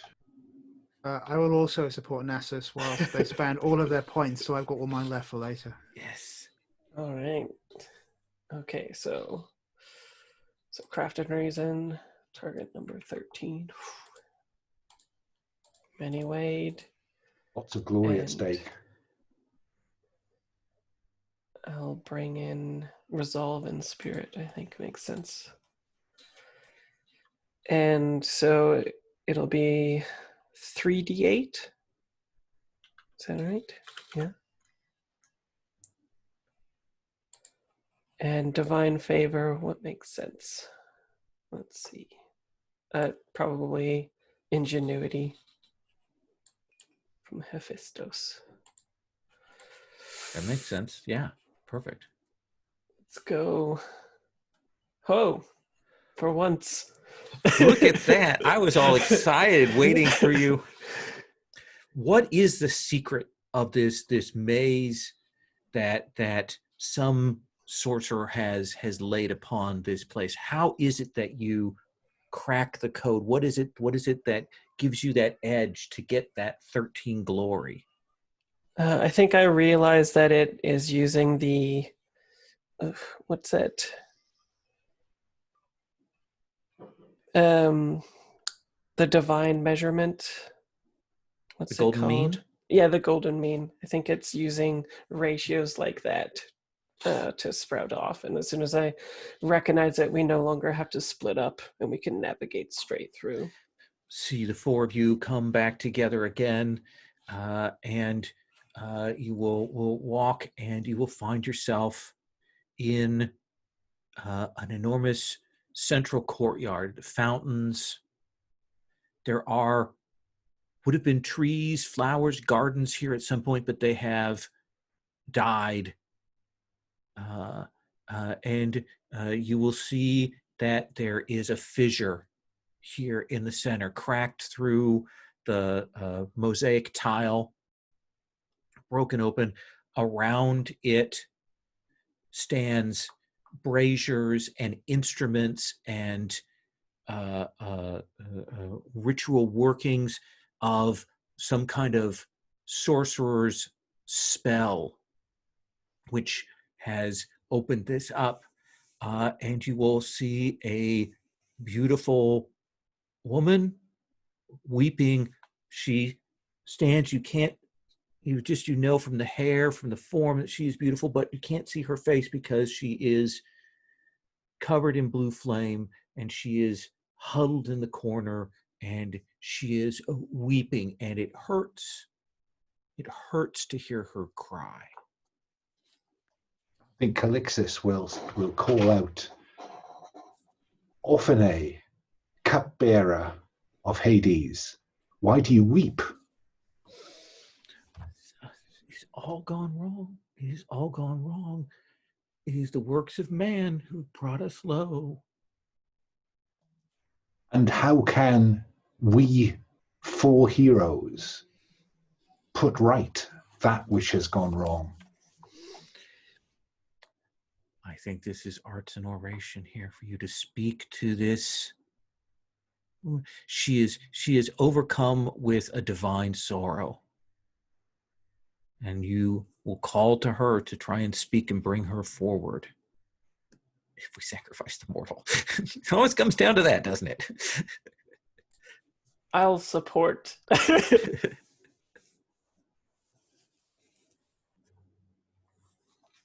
So that's so support. That means that Nasus gets a bond with me, and or do I spend a bond with Nasus? I never quite get He this gains a bond with you, and he gets a glory. right. And I get his D8. Yes. And her. And I think I will cash in a bond with Melanthius to make use of Melanthius's arcane understanding of what has gone wrong here and how to convince her to come clean. I am going to tell you what the difficulty is, and tell Oh you gosh, something yeah, of this. yeah. Before I do that, Before fair I do. dues. The difficulty is a 10. To Yeah, speak no, with her, to enter into this, you will need to spend a divine favor to even enter into this contest. With Apollo for knowledge of her and what drives her. And I will spend that bond with Melanthius to get access to another D8. Is that okay? Absolutely. And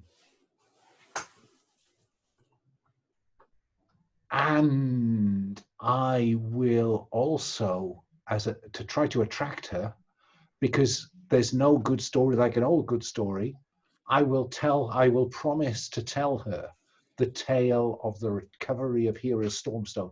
If we can get Hera's Stormstone back, then we can easily help you if you will but talk to us. So I'll cash in that great deed for another D8. That is perfect. Okay, so that's 48 and a D10.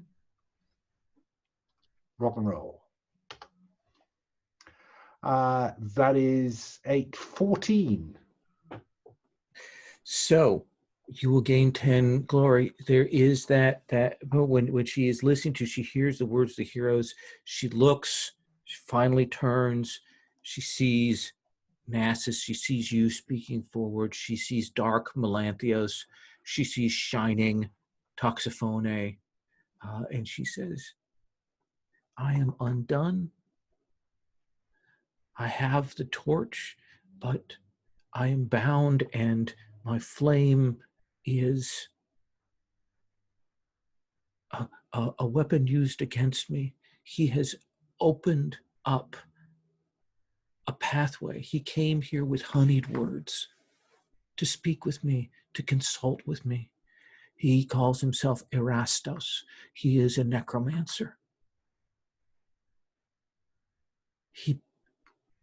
He mastered the flame. He bound me in this place, and he opened up this gap. If Hades knows, if Hades learns of any of this, all will be doomed. And he has gone down into the underworld. For what purpose, I do not know, but he must be brought back. And these shades must be returned, or the consequences will be unspeakable. Fair maiden, I have some experience in dealing with necromancers.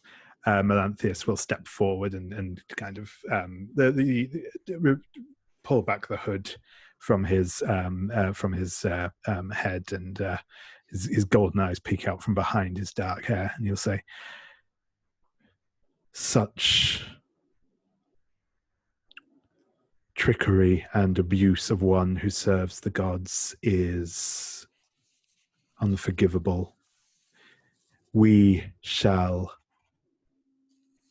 pursue this Erastos. We shall teach him the error of interfering in ways that are unsanctioned by the gods. And we shall seal this portal back up again. And I think I am at that point going to spend the bond to take leadership. Yeah. And what is your tactic? Do you wish to grab the flame and lead these ghosts down, or do you wish to travel into the underworld and face Erastos? How do you wish to do this? Yeah, I think we're gonna follow Erastos down into the underworld and make him pay for his crimes. Absolutely. Can I just say, Melanthius, I know many stories of this, and they rarely end well. Could you not simply summon him forth? Damn it, Melanthius! It is not my turn to cross the sticks yet. What have you gotten us into? Come, this is the work of true heroes. And if we are given any instructions by Hades, please follow them. Except for eating pomegranate seeds. That is a very bad plan. Eat or drink nothing. My mother lost a daughter this way. So we will see you. Prepare yourselves. What is the first thing we see on this passageway down into the underworld, Nasus? What is it? We've got this gap. As we move down, what is it we see there? I think maybe there's like within the tunnel it's been rended, like something has moved through it and tunneled through, and it's trying to close but cannot. And Calexis, what do we hear as you descend down? The stone itself somehow forming these steps downward. What do we hear? I think we hear the weeping of the souls of the underworld, the wailing and the weeping, and perhaps the screaming of those who believe they are here unjustly and too early, Melanthius. And Toxophone, what guardian do you see on the way down that Erastos has bound or slapped or put aside in some way? What guardian is there that would have blocked your way?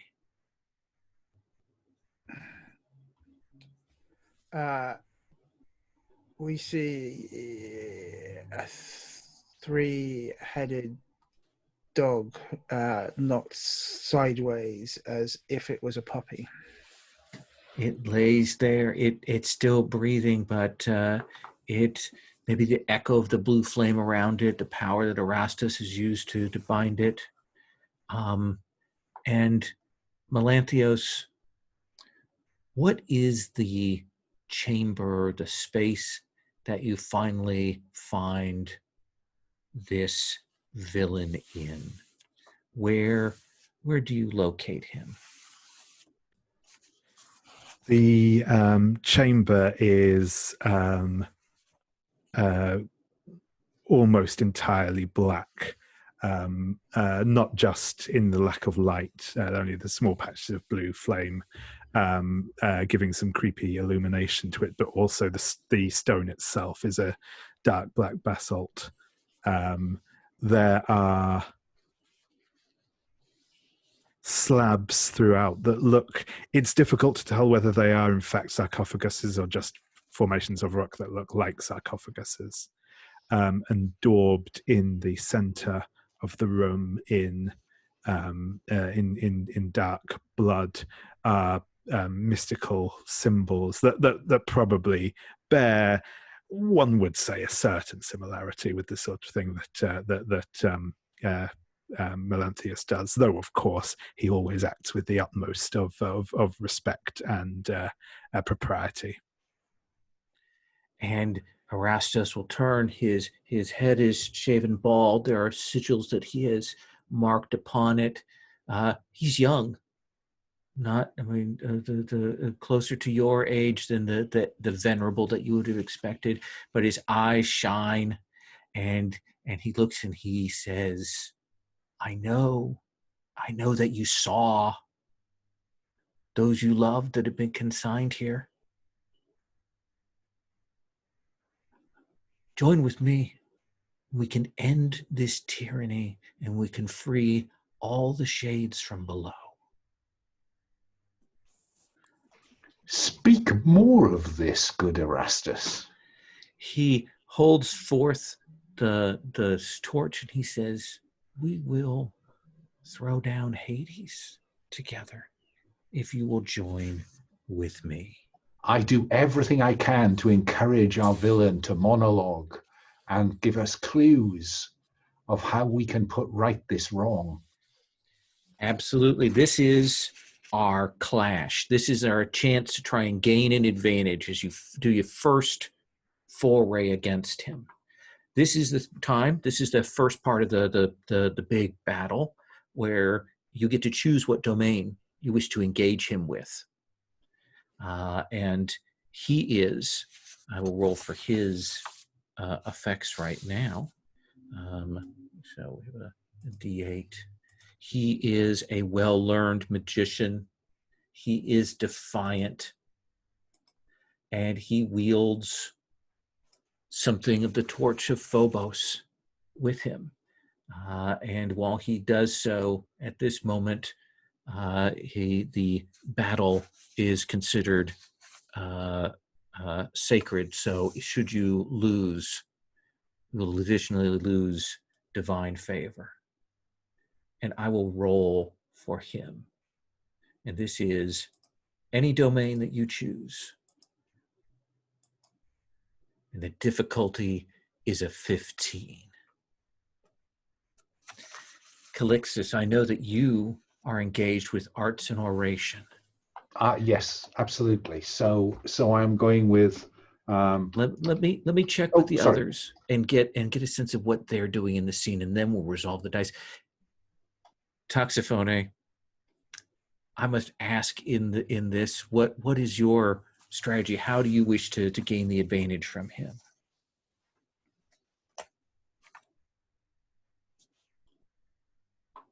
You muted.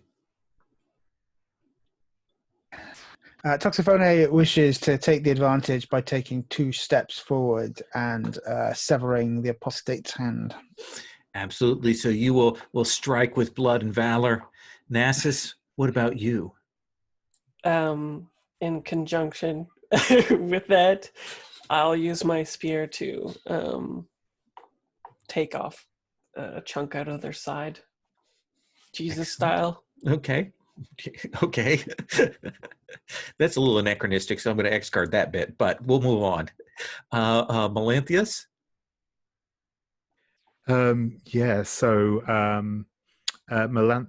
is going to stand unmoving, a dark figure, almost lost in the darkness, once again regretting the loss of the shadow cloak, but will be studying the mystic sigils that Erastus has inscribed in this place, and he begins in his head to work through the spells that this man has wrought in order to best undo them. Perfect. Calixtus, let's have your roll. Yeah, I'm going to call in a deck with Toxophone to build a bond, rather, to build on her attack. So it's 3d8 and a d10. That's 16. Just enough. Nassus. Yeah, so I leap in front and try to dig my spear into the side of him. Blood and valor, I believe. And I'll take some agony, I guess, because it's Oh, pretty you're already hard at for me agony? to. Yeah, I've just hit agony. Once I mark it here. Welcome to your fate. Yeah. And let's see. I'll call in a bond with toxophony because it seems like we're acting in conjunction here. That seems perfect. And I will use the ferocity of Ares. Shazam. Yes. It's a 19. Toxophony. How will you overcome this potent wizard in conjunction with your companions here? Well, Toxophony is unwavering. They are moving with blood and valor. They will spend a bond with Melanthius because as their spells unwind this magician's defenses, Toxophony spots an inn. I will be spending a point of pathos to use resolve and spirit for the occult manifests in that weakness in the spell, and I am using the daring of Hermes to try and strike the wizard's hand and the torch away.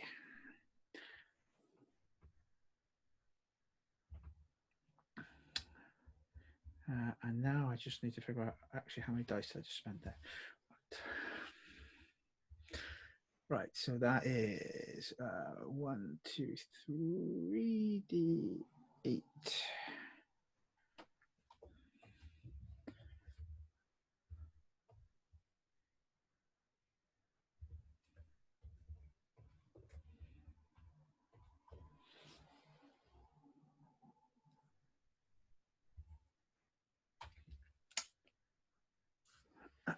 So that is a 13.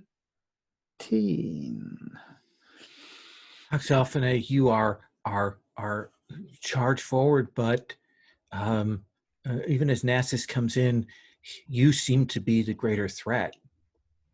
We'll come to what happens in just a moment. Melanthius. Yes, so I am going to burn my one of my bonds with Nassus as their sharp spear thrust distracts the necromancer from his task. I'm going to invoke my great deed as a master of rites. I know the correct way of doing these things, and I know how to undo them. I am going to I am obviously wise to the ways of witches, and I am going to spend a point of my favor with Apollo to bolster my own knowledge with that of the gods.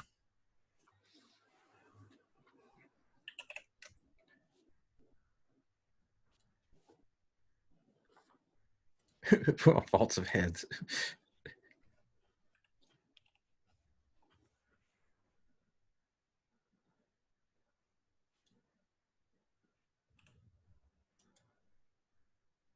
That's an 18.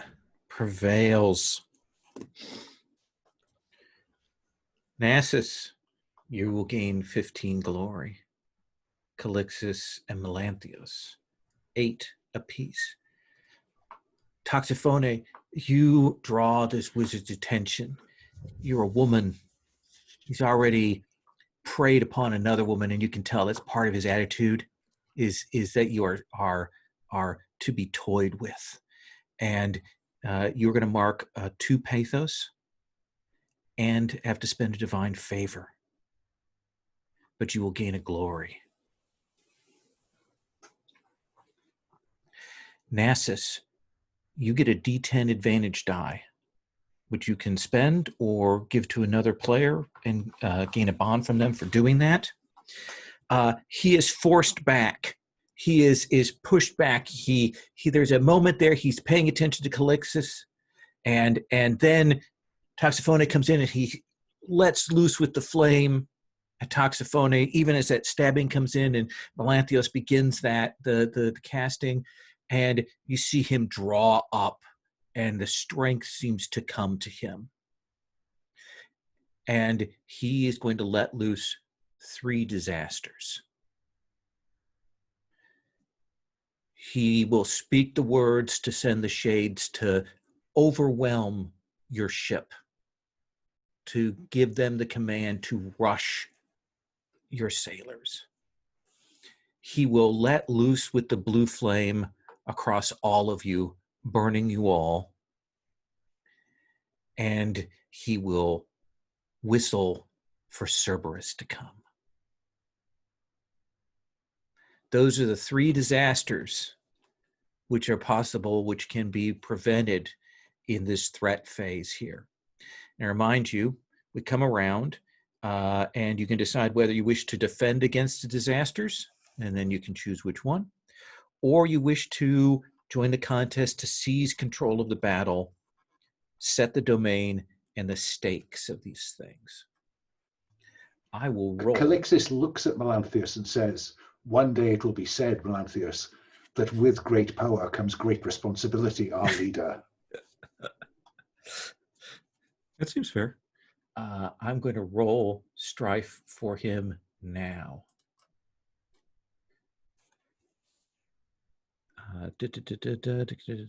And I think that, let's see, has a normal contest. And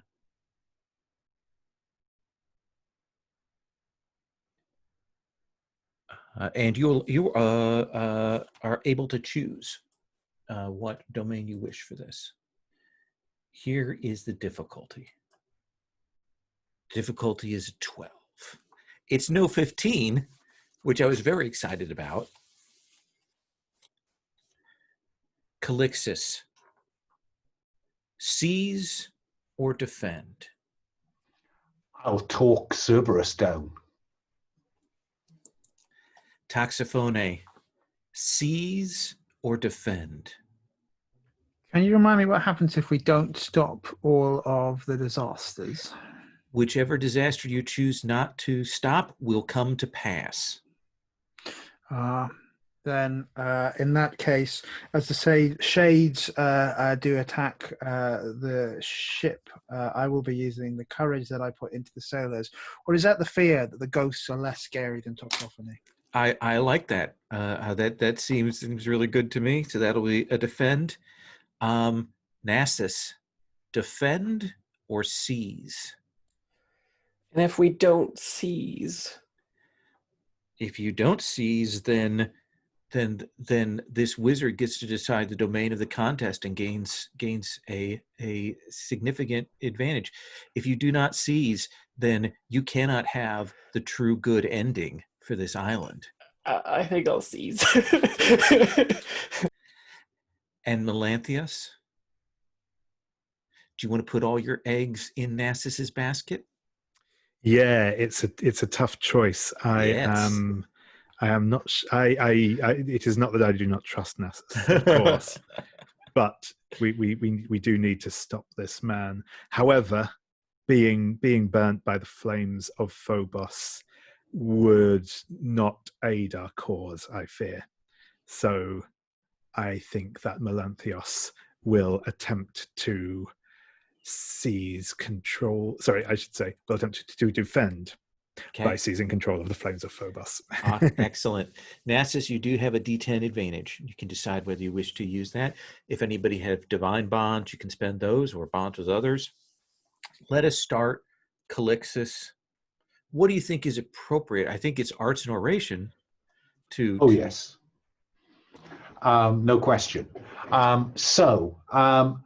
I crested 120 glory with that last one. So I am deploying a D10 of my name, plus 1d8 of silver-tongued, and another 1d10 of arts narration. But I will also spend a pathos to engage blood and valor, because that dog needs to know who's boss here. So it is about convincing Cerberus that I am the pack alpha. And I think I will spend another point of pathos and get to agony to also engage a 1d6 of resolve and spirit, because after all, Cerberus isn't really a dog. True. And I will hold on to Hera's remaining favor and go with all of those. Let's have you roll. Oh, Cerberus is the three-headed dog who guards the underworld. I'm sorry, I should have stopped off. To say that. That is 17. 17, Calixtus. Quite amazing. Your song will put him down. It almost looks like we're from Harry Potter here. As you put down Fluffy with the songs here. Its head, it was already kind of sleeping. It started to wake, and you will bring it and calm it down. Like Orpheus, you sing it down. I would like to have control of it rather than sing it down, because it was about pack alpha. Yeah, I like that. So it listens, it follows your voice, it hears what you have to say. Melanthius, how do you deal with this flame? Melanthius strides towards Erastus. The bone torch once again in his hand, and he says, "I cannot help but admire your cunning and the arts you have worked here. This is a working that will be legendary. I cannot deny you that, but neither can I have you upset the balance my mother works so hard to maintain.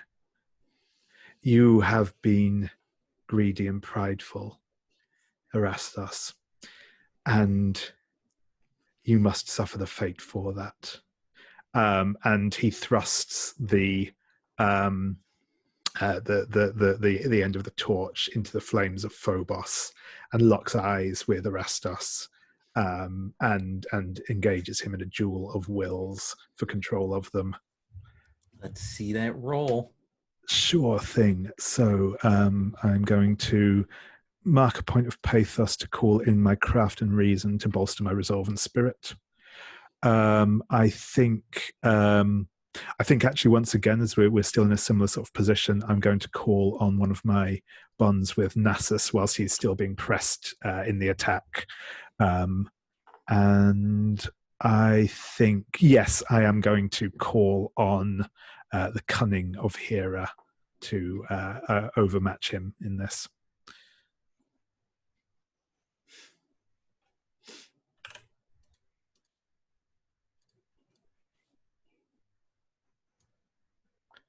Taxophone, will come to you next.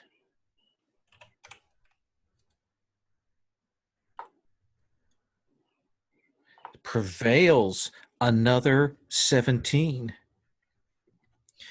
Grab that flame away. from him. Take control of it. Hold it in your torch there as it dances over to that, and it is held there. Toxophone, tell me, how is it that you act to keep your vessel from being overwhelmed? Can I check what the bond with the sailors is worth, by the way? D8.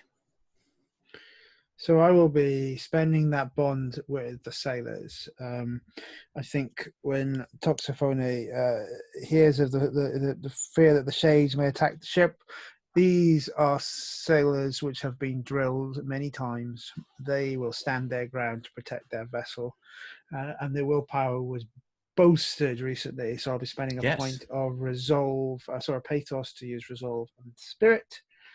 But they will also see a sign of a nearby shoal of dolphins, which they'll undoubtedly think are mermaids, right? And I'm going to spend the blessings and the fortitude of Poseidon, which seems appropriate. So that is... let's go. That is blood and banner. The target number is 12, right? Yep. And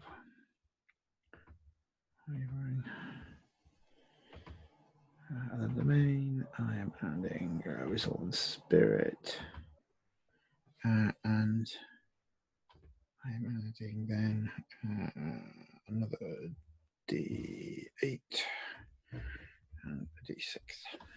Yeah, maybe.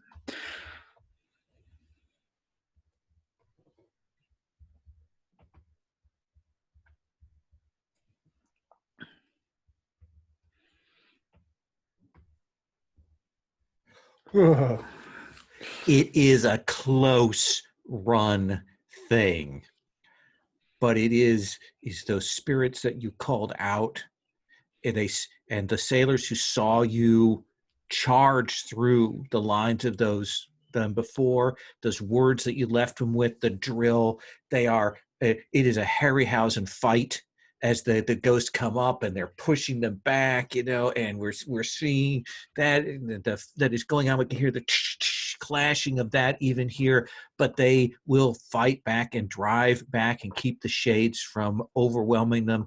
Nasus, you need to seize control of this. Yes. To not give Erastus any chance to control this finale. Yes. So what I'm going to do is I'm going to burst through the flames that don't actually appear, perhaps surprising them.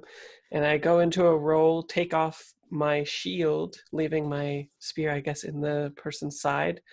And I use it to drive up into their mouth, like to break their jaw, hopefully, so they don't get to speak anymore. Let us have you roll.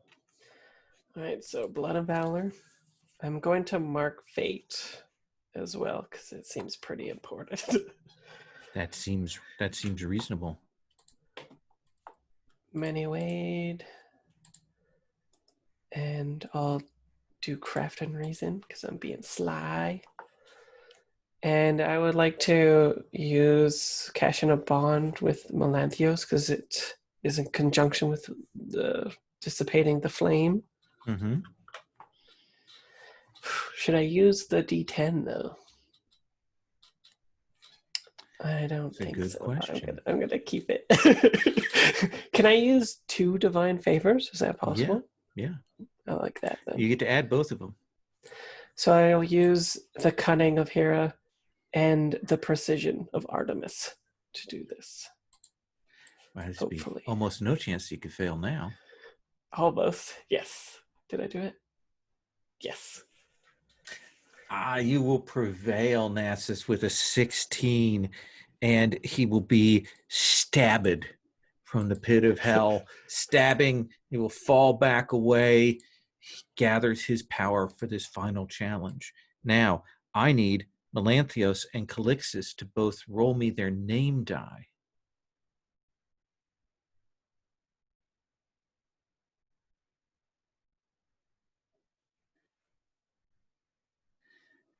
So here is the deal.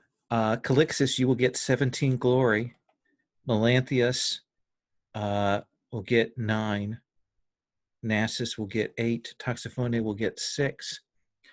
But more importantly, as the victor in this, Calixis, you get to say what is at stake here,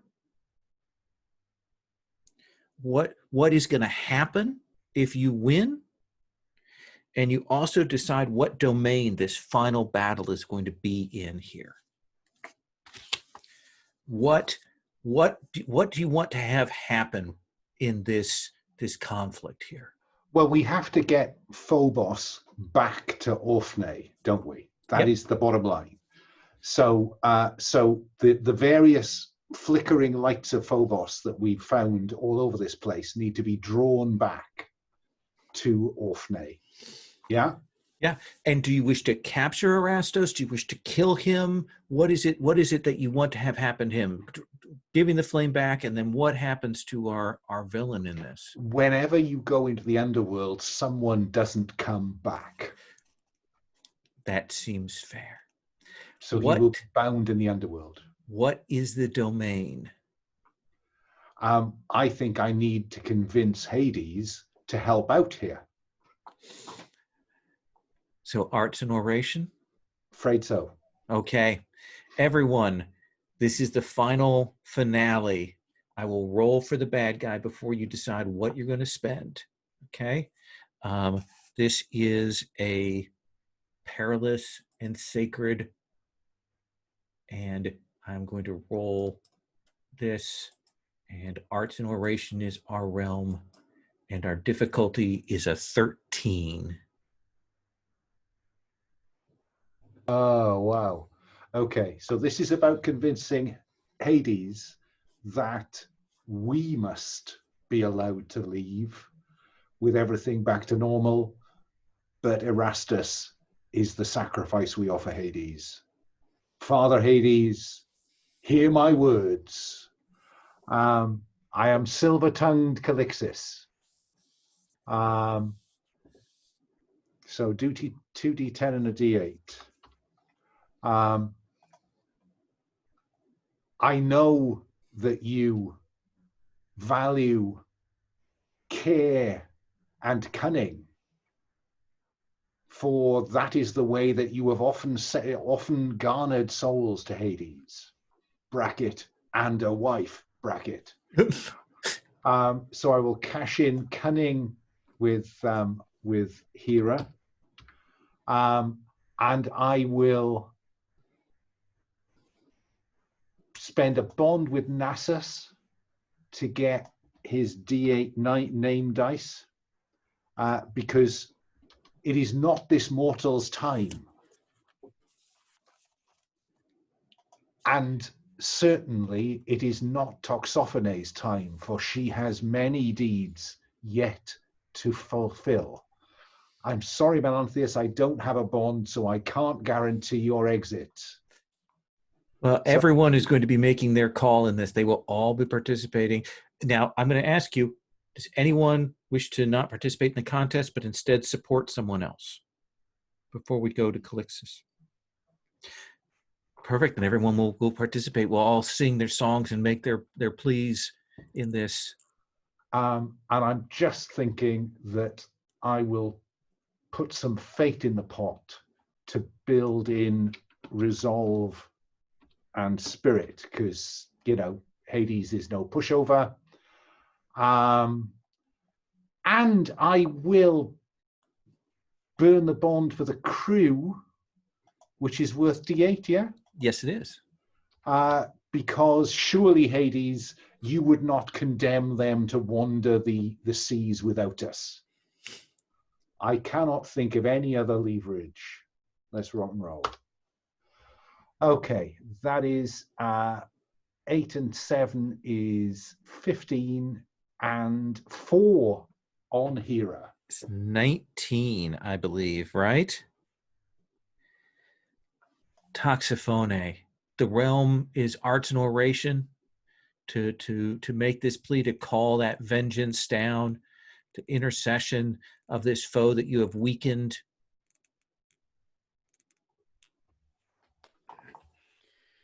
Oh well, this this foul magician thinks poorly of women, so I call upon the stirred passions of my sister, who is the wife of Hades, Persephone. Yes. Uh, Nice. so I will be calling upon that that he did not he has caused ruin to women and deserves punishment. For I am unwavering, I am untoxophony, and I will be spending a point of pathos to go into agony, because no matter if I am defeated, I will never bow, for I am courageous. I will also be spending a point of divine favor with Demeter, who is almost undoubtedly wishes to see this, and Artemis, who is not going to be down with this shit either. True.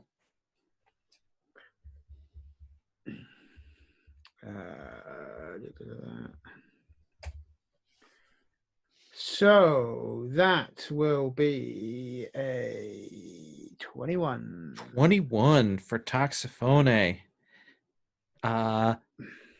Melanthius.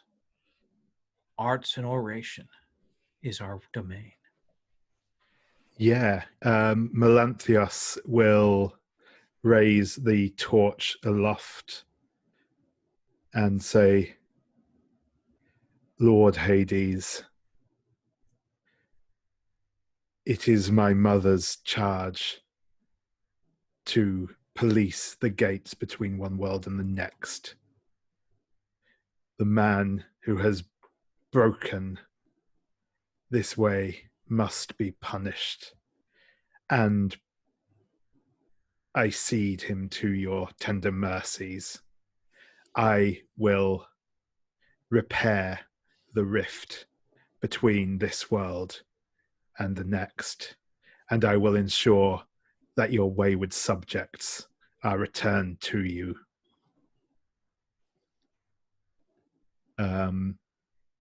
And yeah, I am going to call in I'm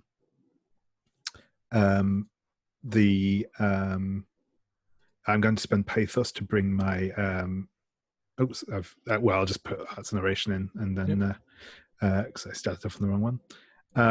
Then I will. I'm actually going to. I have a bond with Demeter, and so for similar reason, I figure Demeter will not be happy if someone with someone who would have threatened the life of her child. I am also going to be following Calixtus's lead in summoning Hades. It is perhaps not the approach I would have taken myself, but you know.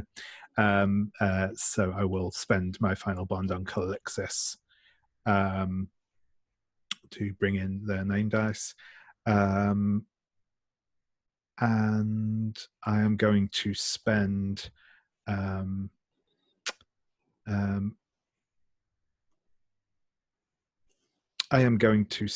my divine favor with Zeus to give my voice the air of authority. Let us see. That is an 18. Prevails. They have all prevailed so far, Nasus. Okay, here comes Arts little buddy. and oration. Little buddy. Yes. So I think what I do is I call Zeus out. I say, look how immortal has struck this person, and yet you do nothing. And I tell of the tale of the bringer of furies, my great deed, who did get justice for all. Surely you won't just lay back and do nothing while we clean your house for you. So yeah, I'm just being a jerk, basically. Yeah. Straight up. Let's see. And I will mark another fate to fork in craft and reason, because I'm being crafty.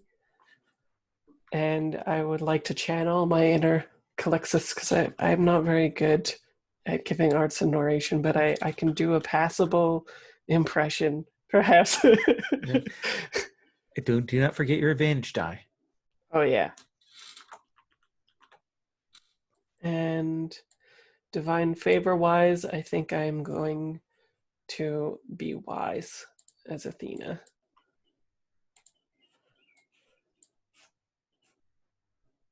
Come on. Oh, just barely again. Even with a D10. It's hard out there for a mortal. Toxophone, you will get 13. The rest of you will all get 7. And we see this clash, this roar, these callings out. Erastus is first startled because, this has been a physical contest for him, but suddenly you're called, and it takes him a moment to realize what you're doing. And I think it is that flame of Phobos that you've pulled back will surround you.